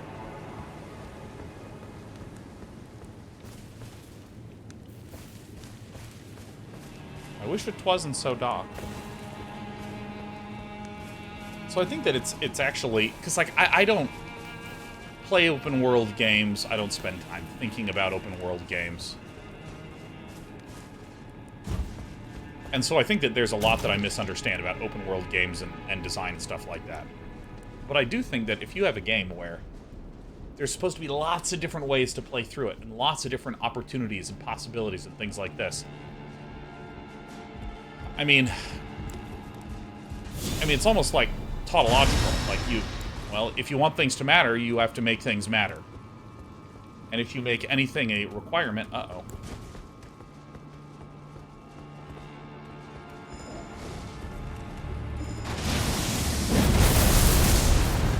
Uh-oh.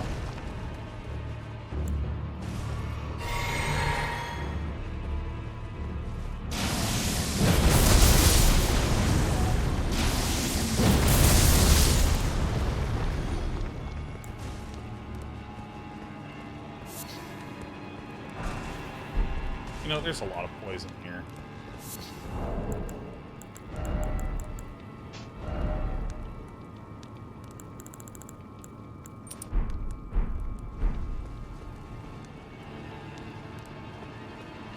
What was even over here? Nothing? Yeah, if you start to make one thing disproportionately important, or make everything matter, suddenly it just feels like you're not giving any tools to players. You're giving a bunch of requirements to players. And I think that's probably a really tough balance to strike if you're working on an open world game. Is this really what this was? This was a trap for me?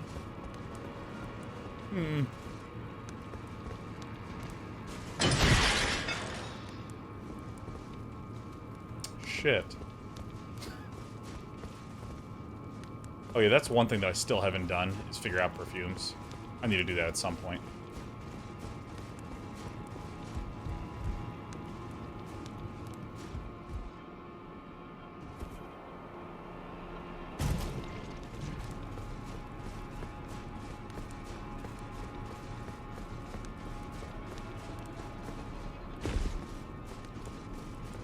So, we've now done everything there is to do except this bonfire.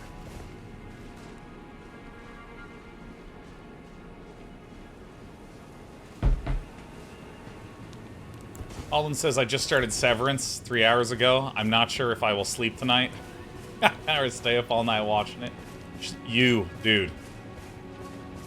Listen, you should get some sleep. It'll be there for you in the morning. I'm a big believer in taking care of ourselves. But you're gonna want to stay up all fucking night watching that shit. Let me be real with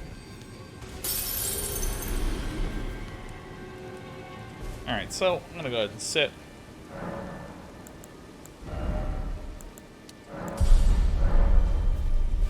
Nothing pleases me so much as to make my stamina bar bigger than my health bar.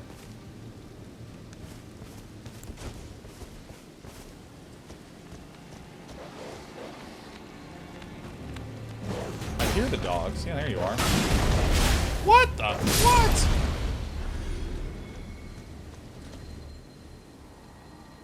House Murray is ruined. Just deserts for falling for that severed harpy. No surprise that guilty Cretan took the castle and our storied sword.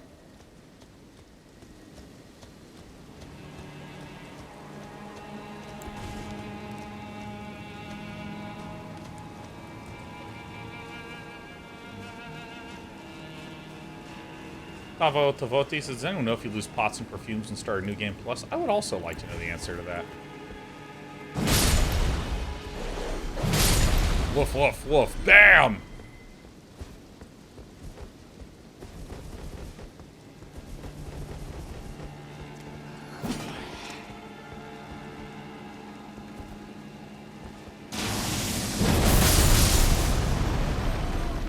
Hello. Glintstone staff, really?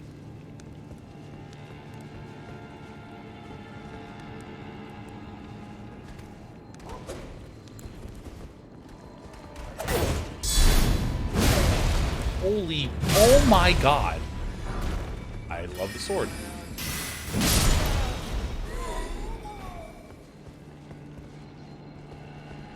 So that leads this way, so let's go up here.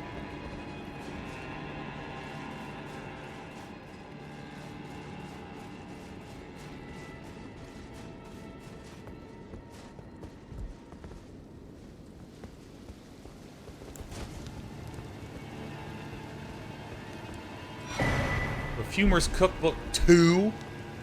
Yeah, I'm gonna need to learn perfume bottles in a little bit.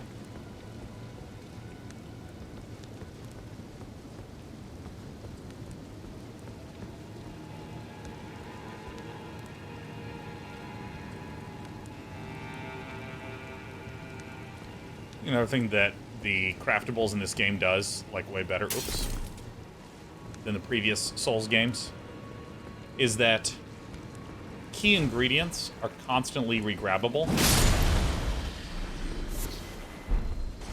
FD Babone. Wait a minute. Oh, okay, it's right over here.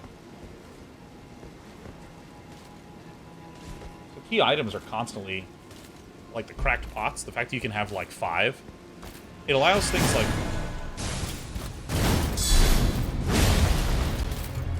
off the cliff with you.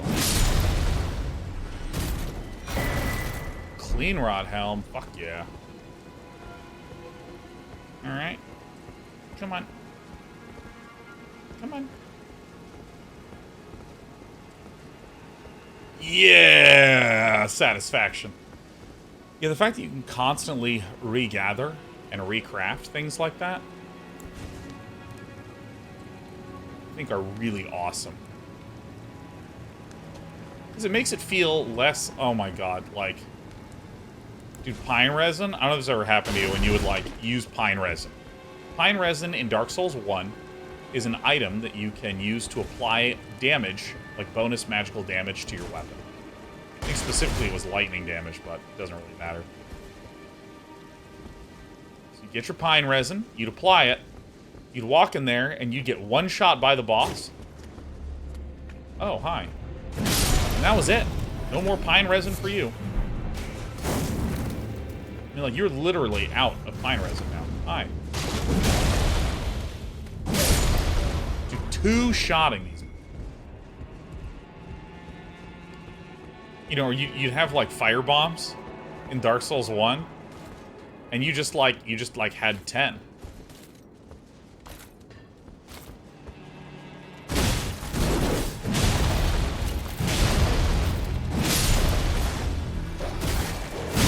I remember, like, oh, this guy's a big dog, literally.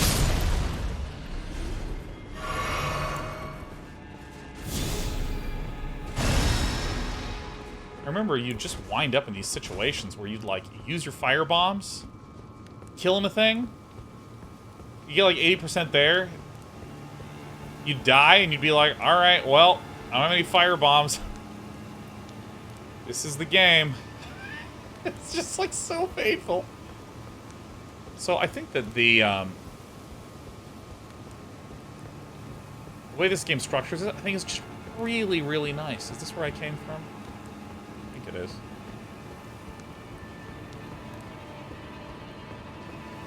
I think the crafting system also creates a really fun and satisfying loop of, okay, I'm going to get this, and this, and this, and this. That's what I'm going to use to defeat this boss. Okay, so let me go, and let me collect what I need, and then I'm going to go fight against the boss. I'll even collect a little extra. And you know what that kind of sounds like? I don't know, when I play a fucking RTS game?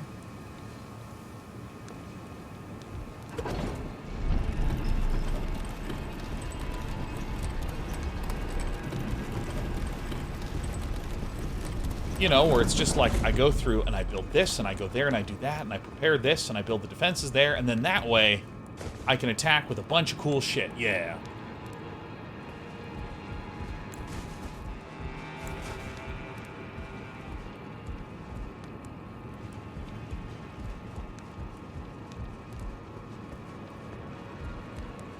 Some way out onto this. Oh, there we go.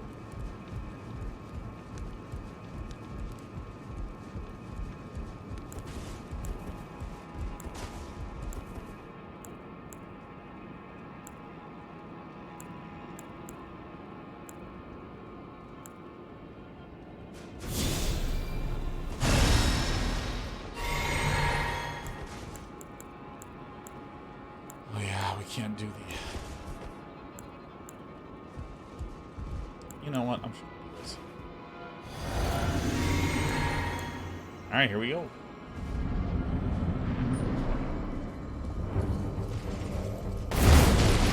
Oh.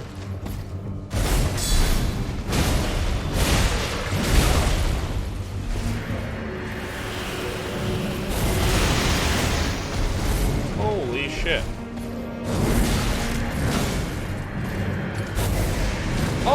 Oh, the sword's doing something.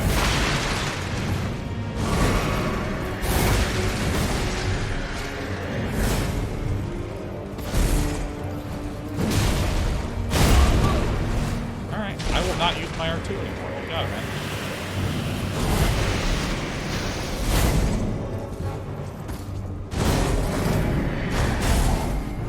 Oh shit, hit him.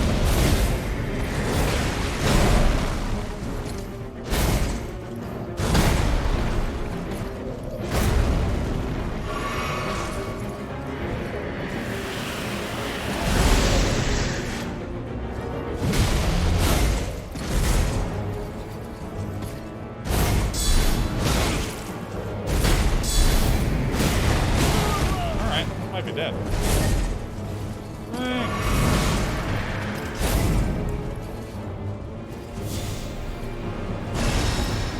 Dude, my Naginata is gonna be so much better against this guy. I'm also, like, not observing his patterns and just trying to cheese him.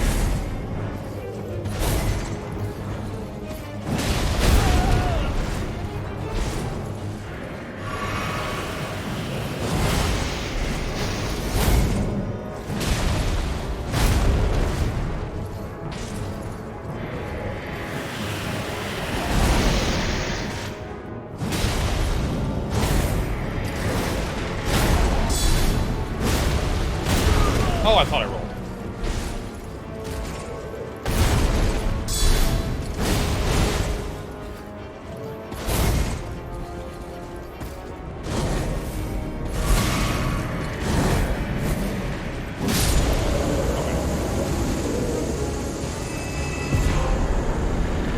Okay. Array Executioner Sword.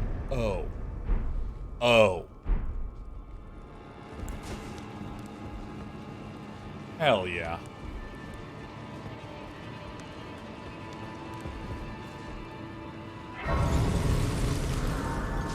Well, let's take a peek at some of these things.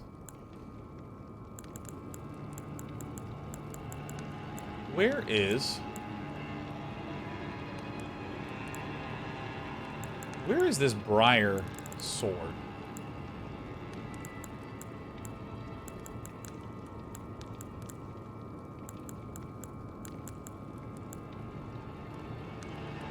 Oh, wow. What does this say?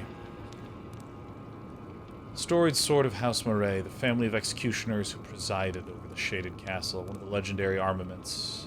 Elamar of the Briar, the bell-bearing hunter, snatched the sword from the site of his looming execution, and furnished it with battle skills from his home of Yoshade?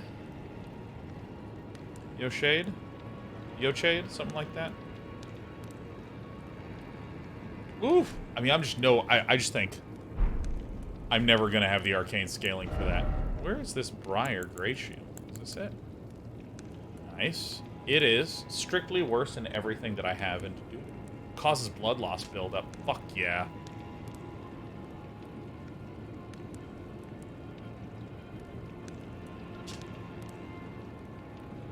Oh, it's so cool.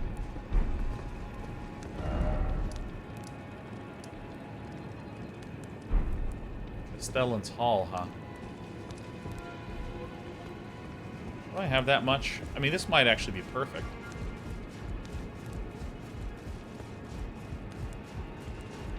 I'm gonna go down here where there's actual light in the day. You dual wield shields? You sure can. You sure can. You sure can.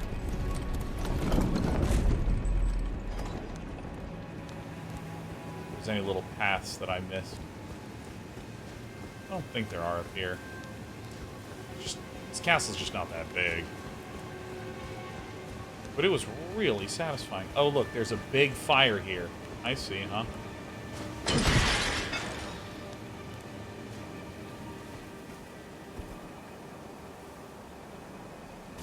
Ah, to here. Slick. Where's this? This is the Shaded Castle, Lobmaster. This is in between the Altus Plateau and Mount Gelmir.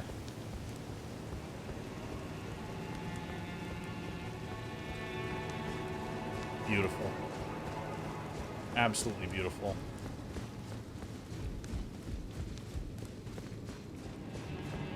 Oof.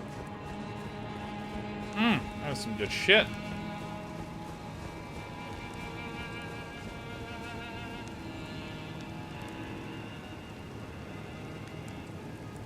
Well, I think we did it. Well, I think we did it for the day, and I think that this is an ideal stopping spot. I think we're actually just going to take the Grand Lift of Dectus and work our way up here. I mean, this is the prize for tomorrow. Incredible.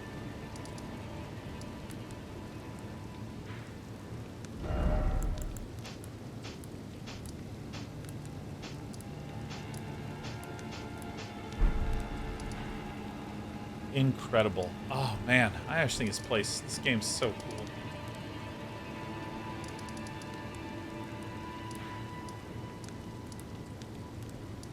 Wow.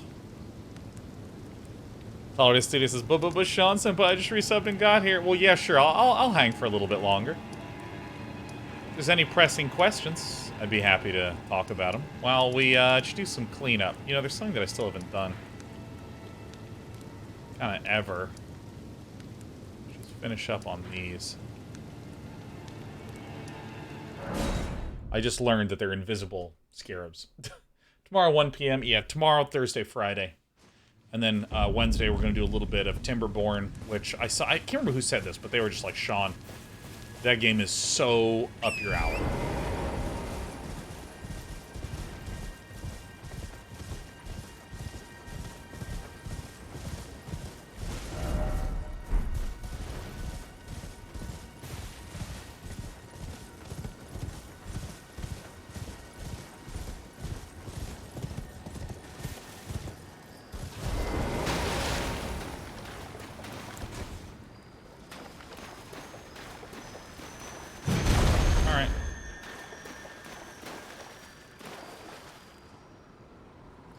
Probably wait in the middle, huh? Where it X's through.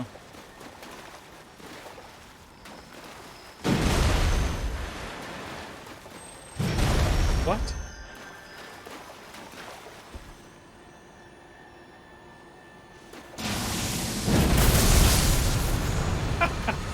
Poor Frost Stomp, huh? Alright.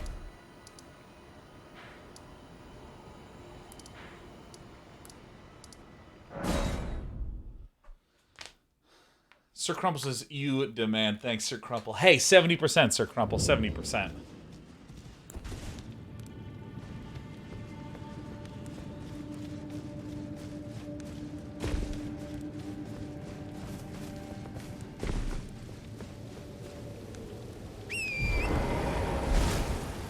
Yeah, anyone have any pressing questions? I'm probably going to play another 10 minutes, another 15.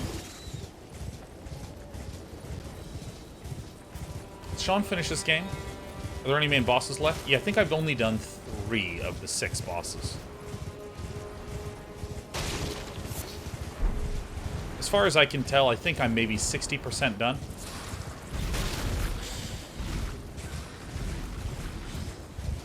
How do I fare against these guys?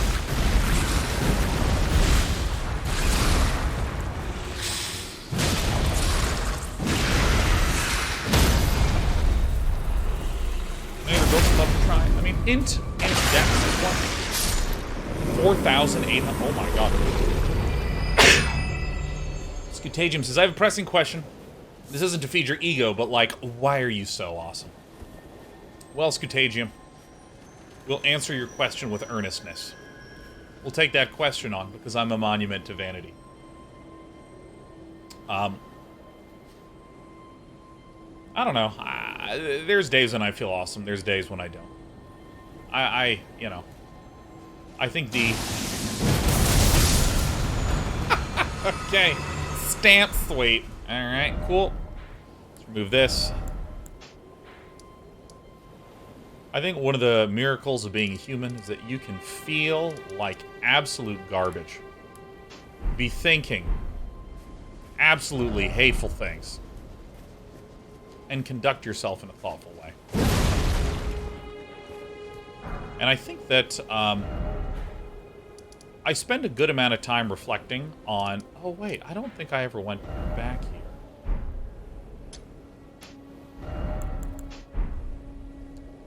I spend a lot of time reflecting on, like, what's something I did that maybe was an expression of my own frustration instead of an expression of anything valuable at all of what was going on. You know, like, literally happened today. Meetings with some of my buddies, and I could just feel myself being in a fucking shitty mood.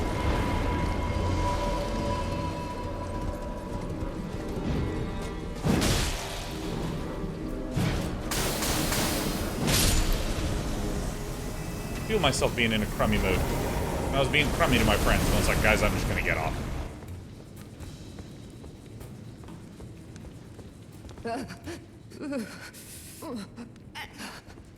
It'll do no good, I swear it.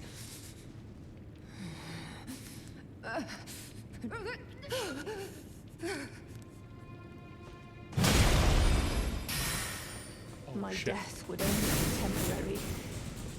Your savagery achieves nothing. This is Selin? Kill him. What happens? Nothing? Because I thought Sorceress Selin was over here. Down here. Alright, well, we crossed that one off. Yeah. Cross this one off. Let's go over here.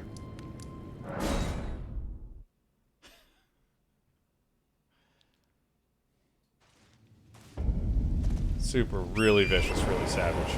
Yeah, I mean, the, I mean, look, you gotta kill at least one... What? What the fuck is this?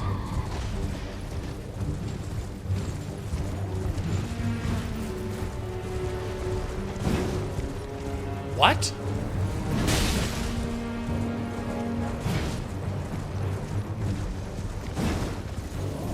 Fuck, my aim fucking sucks.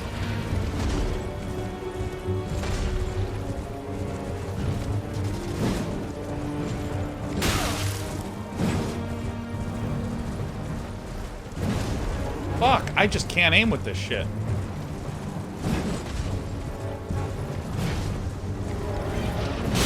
Oh, thank God.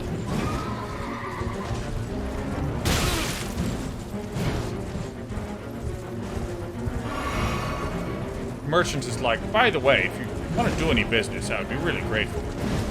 Dude, I can't aim with this shit at all.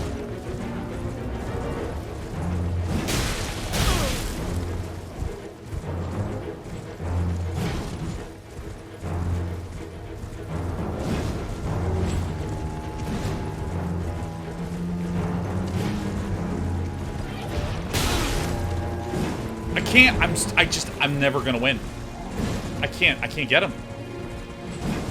The timing is so different than with my spear. You know what? Jump, swing. Oh, it worked. Jump, swing. Oh, it worked.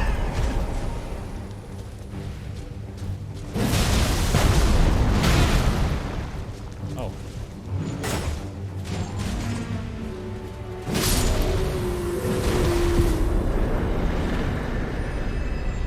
Oh my goodness. But yeah, I mean, I like to spend a lot of time just reflecting on, like, how am I communicating in ways to be abrasive, that sort of thing. And I think that, like, honestly, Scutagium, the fact that I am live a lot is kind of like a little bit of, like, you know, like when a river stone is left there for a really long time, it gets, like, really smooth. I think that, at least with respect to that feeling of what are ways in which I am being bothersome or harmful or offending or irritating that sort of way with people. What are, like, small ways in which I can be more deliberate with my behavior and my communication to avoid those? Wasn't there a walkie guy over here somewhere? Am I crazy? I think I am. I think I am.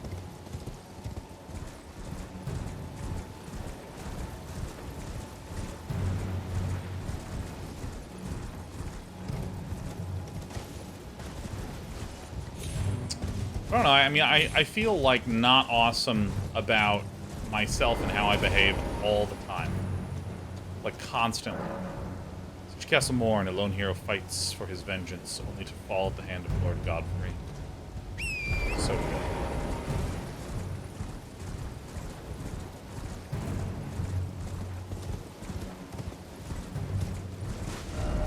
This is here.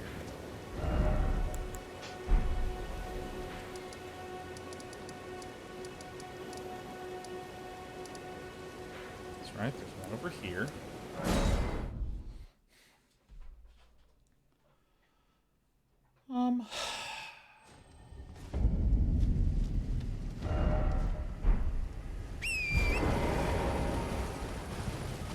Yo, I'm like so much stronger now.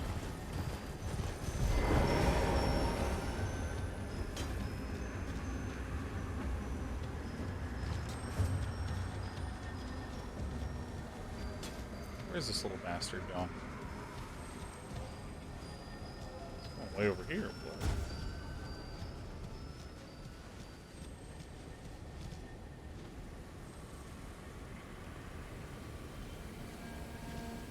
Yeah, I don't know. I try to be a nice dude, and I think that, like, one of the key things, again, that I think about a lot is, like, I literally cannot track where this fucking guy goes. I think a really important part of that is, like, making each sentence feel...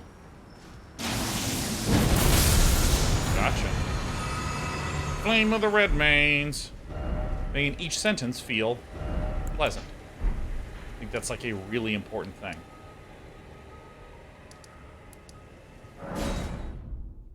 That sort of thing. Yeah.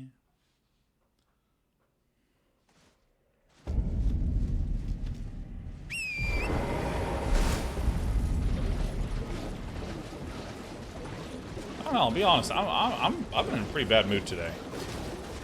Like, Sean Harry's so awesome. I'm like, dude, I'm not, man. I'm fucking... I'm like that fucking trash panda.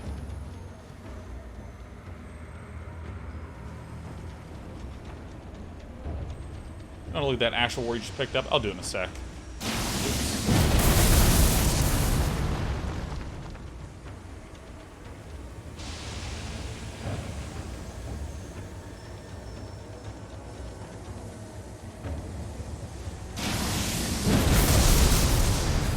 Fuck.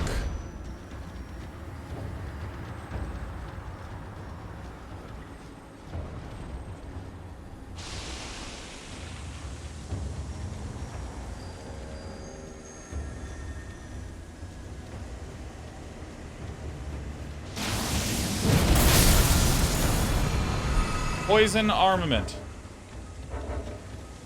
Get one of these out.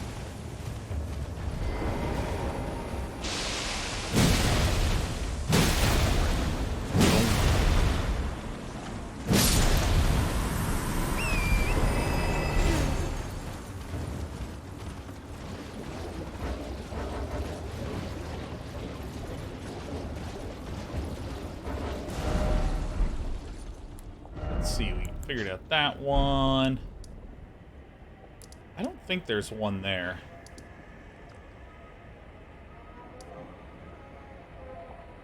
There's one down here.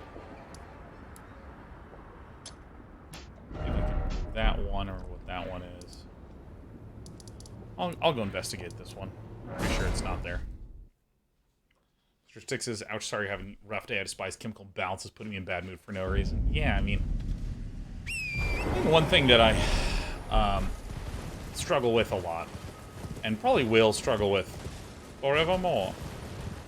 Maybe there was this walkie boy here, but I feel like there was also another thing. Something I struggle with is, let's take what I was referencing earlier. Earlier, I talked about how much I value if I'm feeling like crap.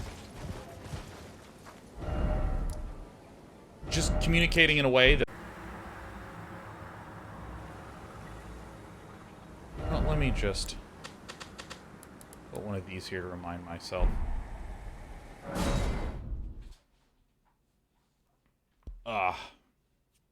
Yeah, you know, like, on the topic of, like, hey, I'm going to communicate in a way that is not negative to people, even though I'm feeling crap. A lot of times, I will communicate thoughtfully, be pleasant, and I'll be pleased with myself. Proud, I'll be like, hey, you did a good thing today, Sean. Nice work, high five, well done.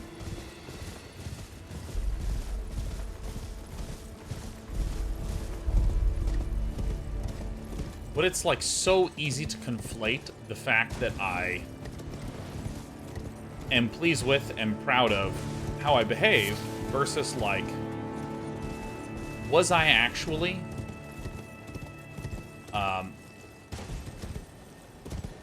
Am I actually taking care of myself?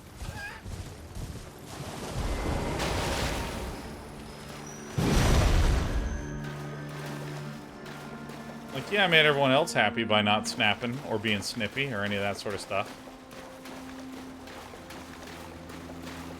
That doesn't really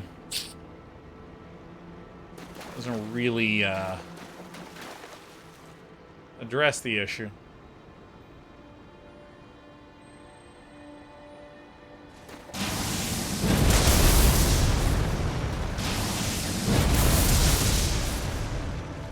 Fuck.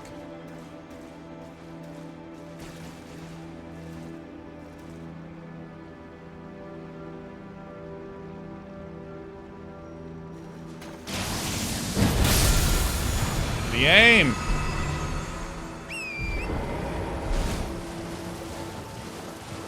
I think that it's really easy for me to be like, did I behave in a way that makes me proud? Yes. Cool. We're done here. As opposed to, did I behave in a way that made me proud? That's good. Okay, now what do you and your mind and your body need? Maybe some rest, maybe some time alone. I don't know. Wasn't there supposed to be a dog eater down here? That's exactly who I am circling and cycling for. So these are sluggy babies. Looks like there was a guy who was like, meet me by the outer moat, and I'm pretty sure this is the outer moat.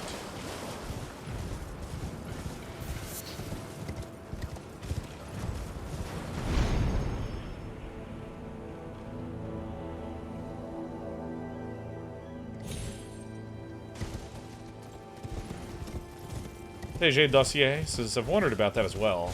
Being what others need you to be, or being what you need to be for yourself. Are you allowing your needs to take up space? Yeah, because things that, like, I like to view them as two different gauges, not necessarily two things that are constantly in tension. You know, where, well, if you say what you actually want to say, you might hurt somebody, and that's just the way it's got to be sometimes. Take care of your own sanity, blah. You know, I don't actually believe that.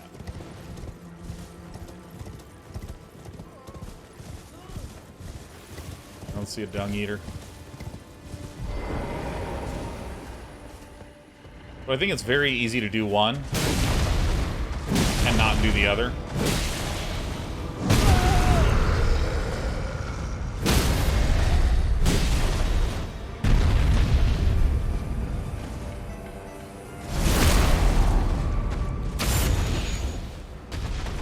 I don't know if the guy is dung eater for what it's worth. Piecing together 4 bits. He looked like a beetle.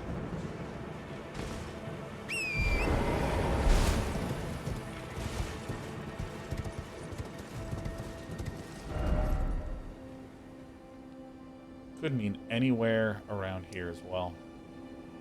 I'm gonna check it, and then I'm gonna end.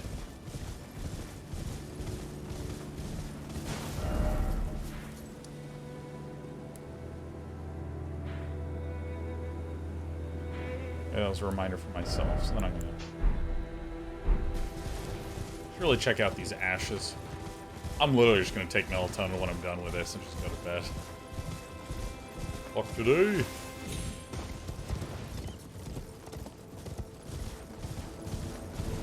God, I love how this place looks. I just think it's magnificent.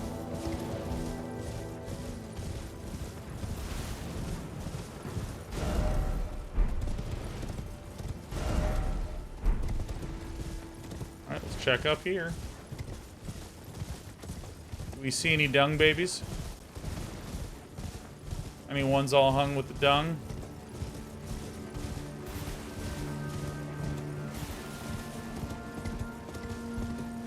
No dung? No dung? Okay, no dung. No fire. Steam. Last good voice line in Magic the Gathering. Yeah, I'm just gonna go to bed. You know what I'm gonna do when I'm in the bed? I'm gonna spoon my dog. Just for a little bit. A little bit of doggy spooning.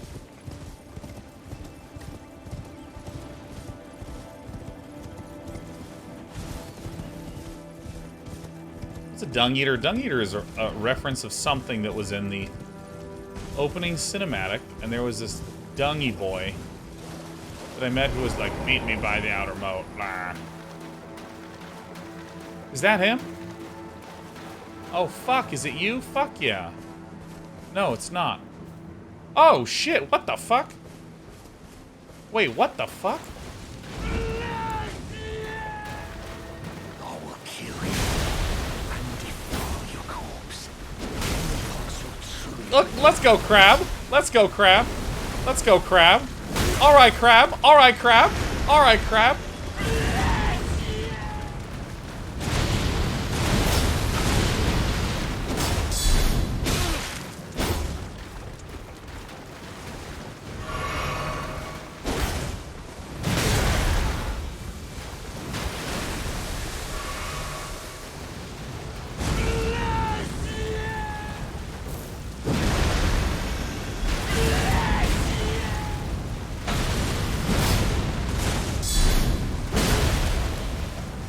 I want this crab to get in there. Let's go, crab.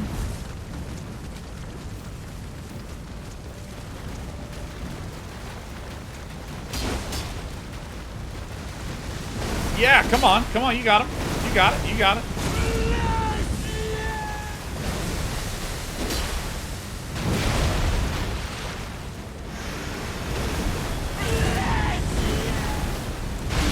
This guy scream bless you is actually hilarious.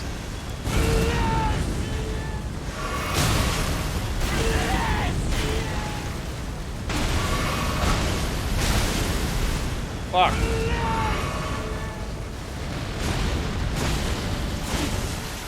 Fucking crab. Fuck yeah. Come on, crab. Come on, this is the strat. Just keep healing. Get him, crab.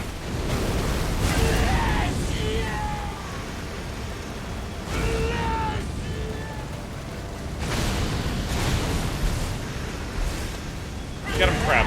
I need to get close enough for the crab to do its thing. Fuck. Yes! Almost! Get him! Dude, this is fucking so much harder. That's what I'm about. You know, fuck it.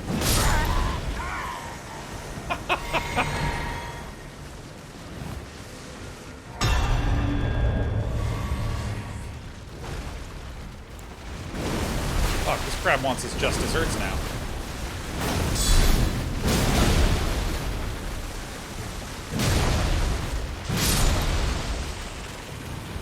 Okay, so now what?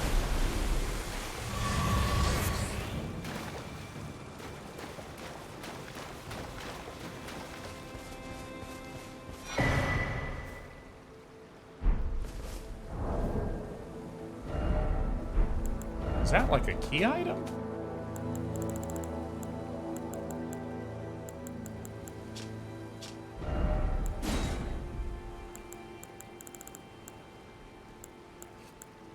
Okay.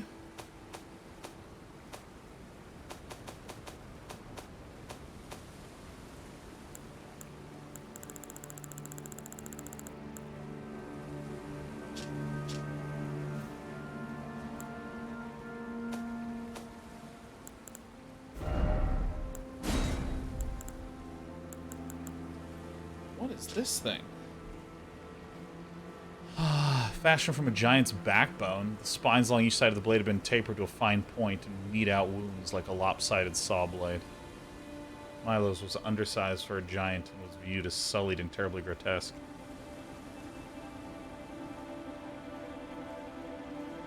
Huh. Alright, so I know I said that I'm gonna go see if he's here, and then I'm gonna end. Yes, you!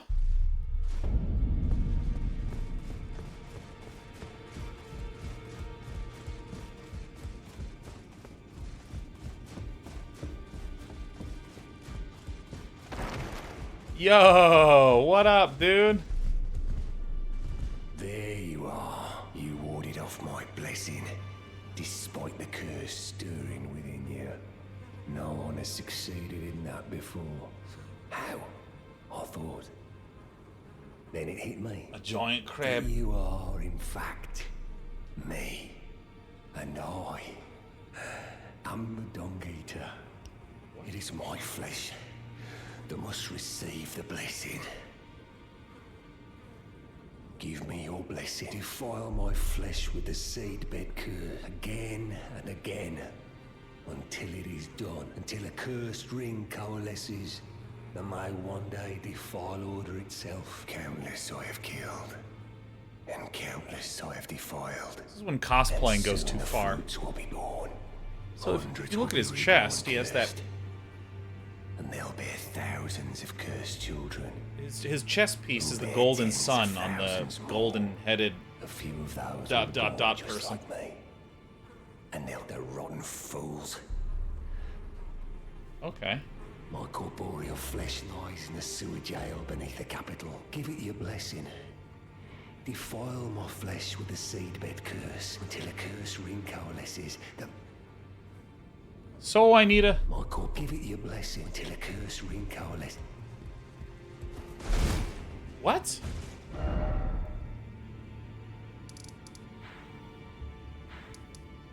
I mean... Okay, I mean, we're about to do this. Let's go to the...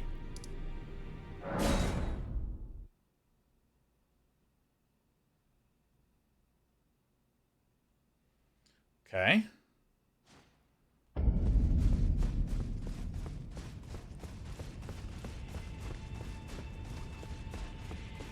I had to stop, and I had to consult my little map.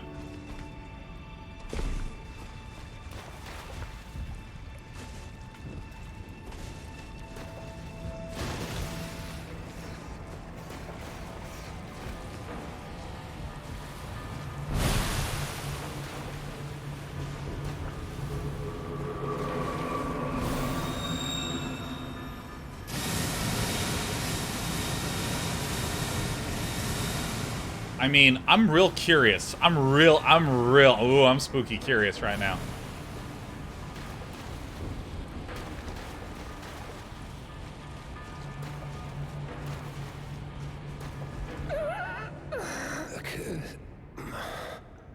A curse upon them all. They'll be born cursed, along with their children. All right.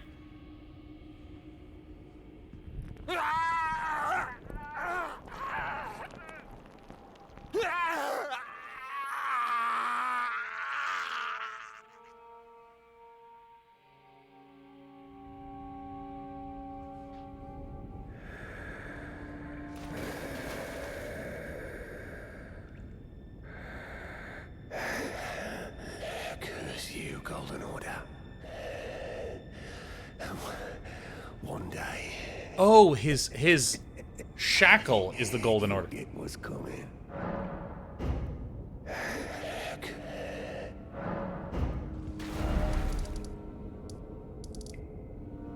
Huh. Alright, I mean, I should probably end.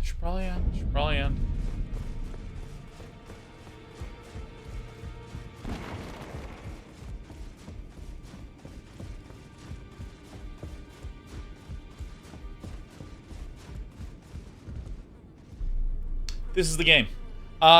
Tomorrow we're going to be going live at 1 p.m. Pacific.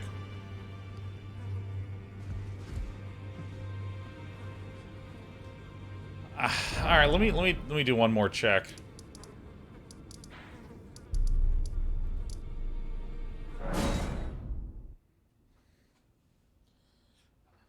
All right, let's. I mean, I like really commonly in this game when you go to a person, they're like, "Oh my God, you've helped me so much. Thank you. I can't wait for the next step in my journey." And then the next step in their journey happens when you exit and reload. Gore HD says, I don't consider it a spoiler, but meh. I don't know what you were referring to, Gore, but if you were giving any suggestion about what you think that I should do in a future sense, like, hey, go here, the next element in the quest is this, then that's a super spoiler for sure.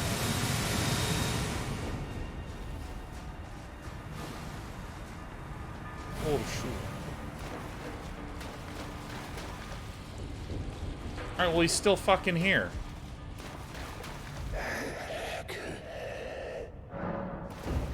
Alright. Sweet. When we come back on Tuesday, tomorrow, we're going to head straight down this path, starting from the Grand Lift of Dectus, and heading straight into this darkness, this way. Heading to the Seethe Water River entrance to try to make our way towards the Volcano Manor. Oh, what a magnificent day it was, and thanks for joining me, and I'll see you tomorrow. Goodbye, everyone. Goodbye, goodbye, goodbye.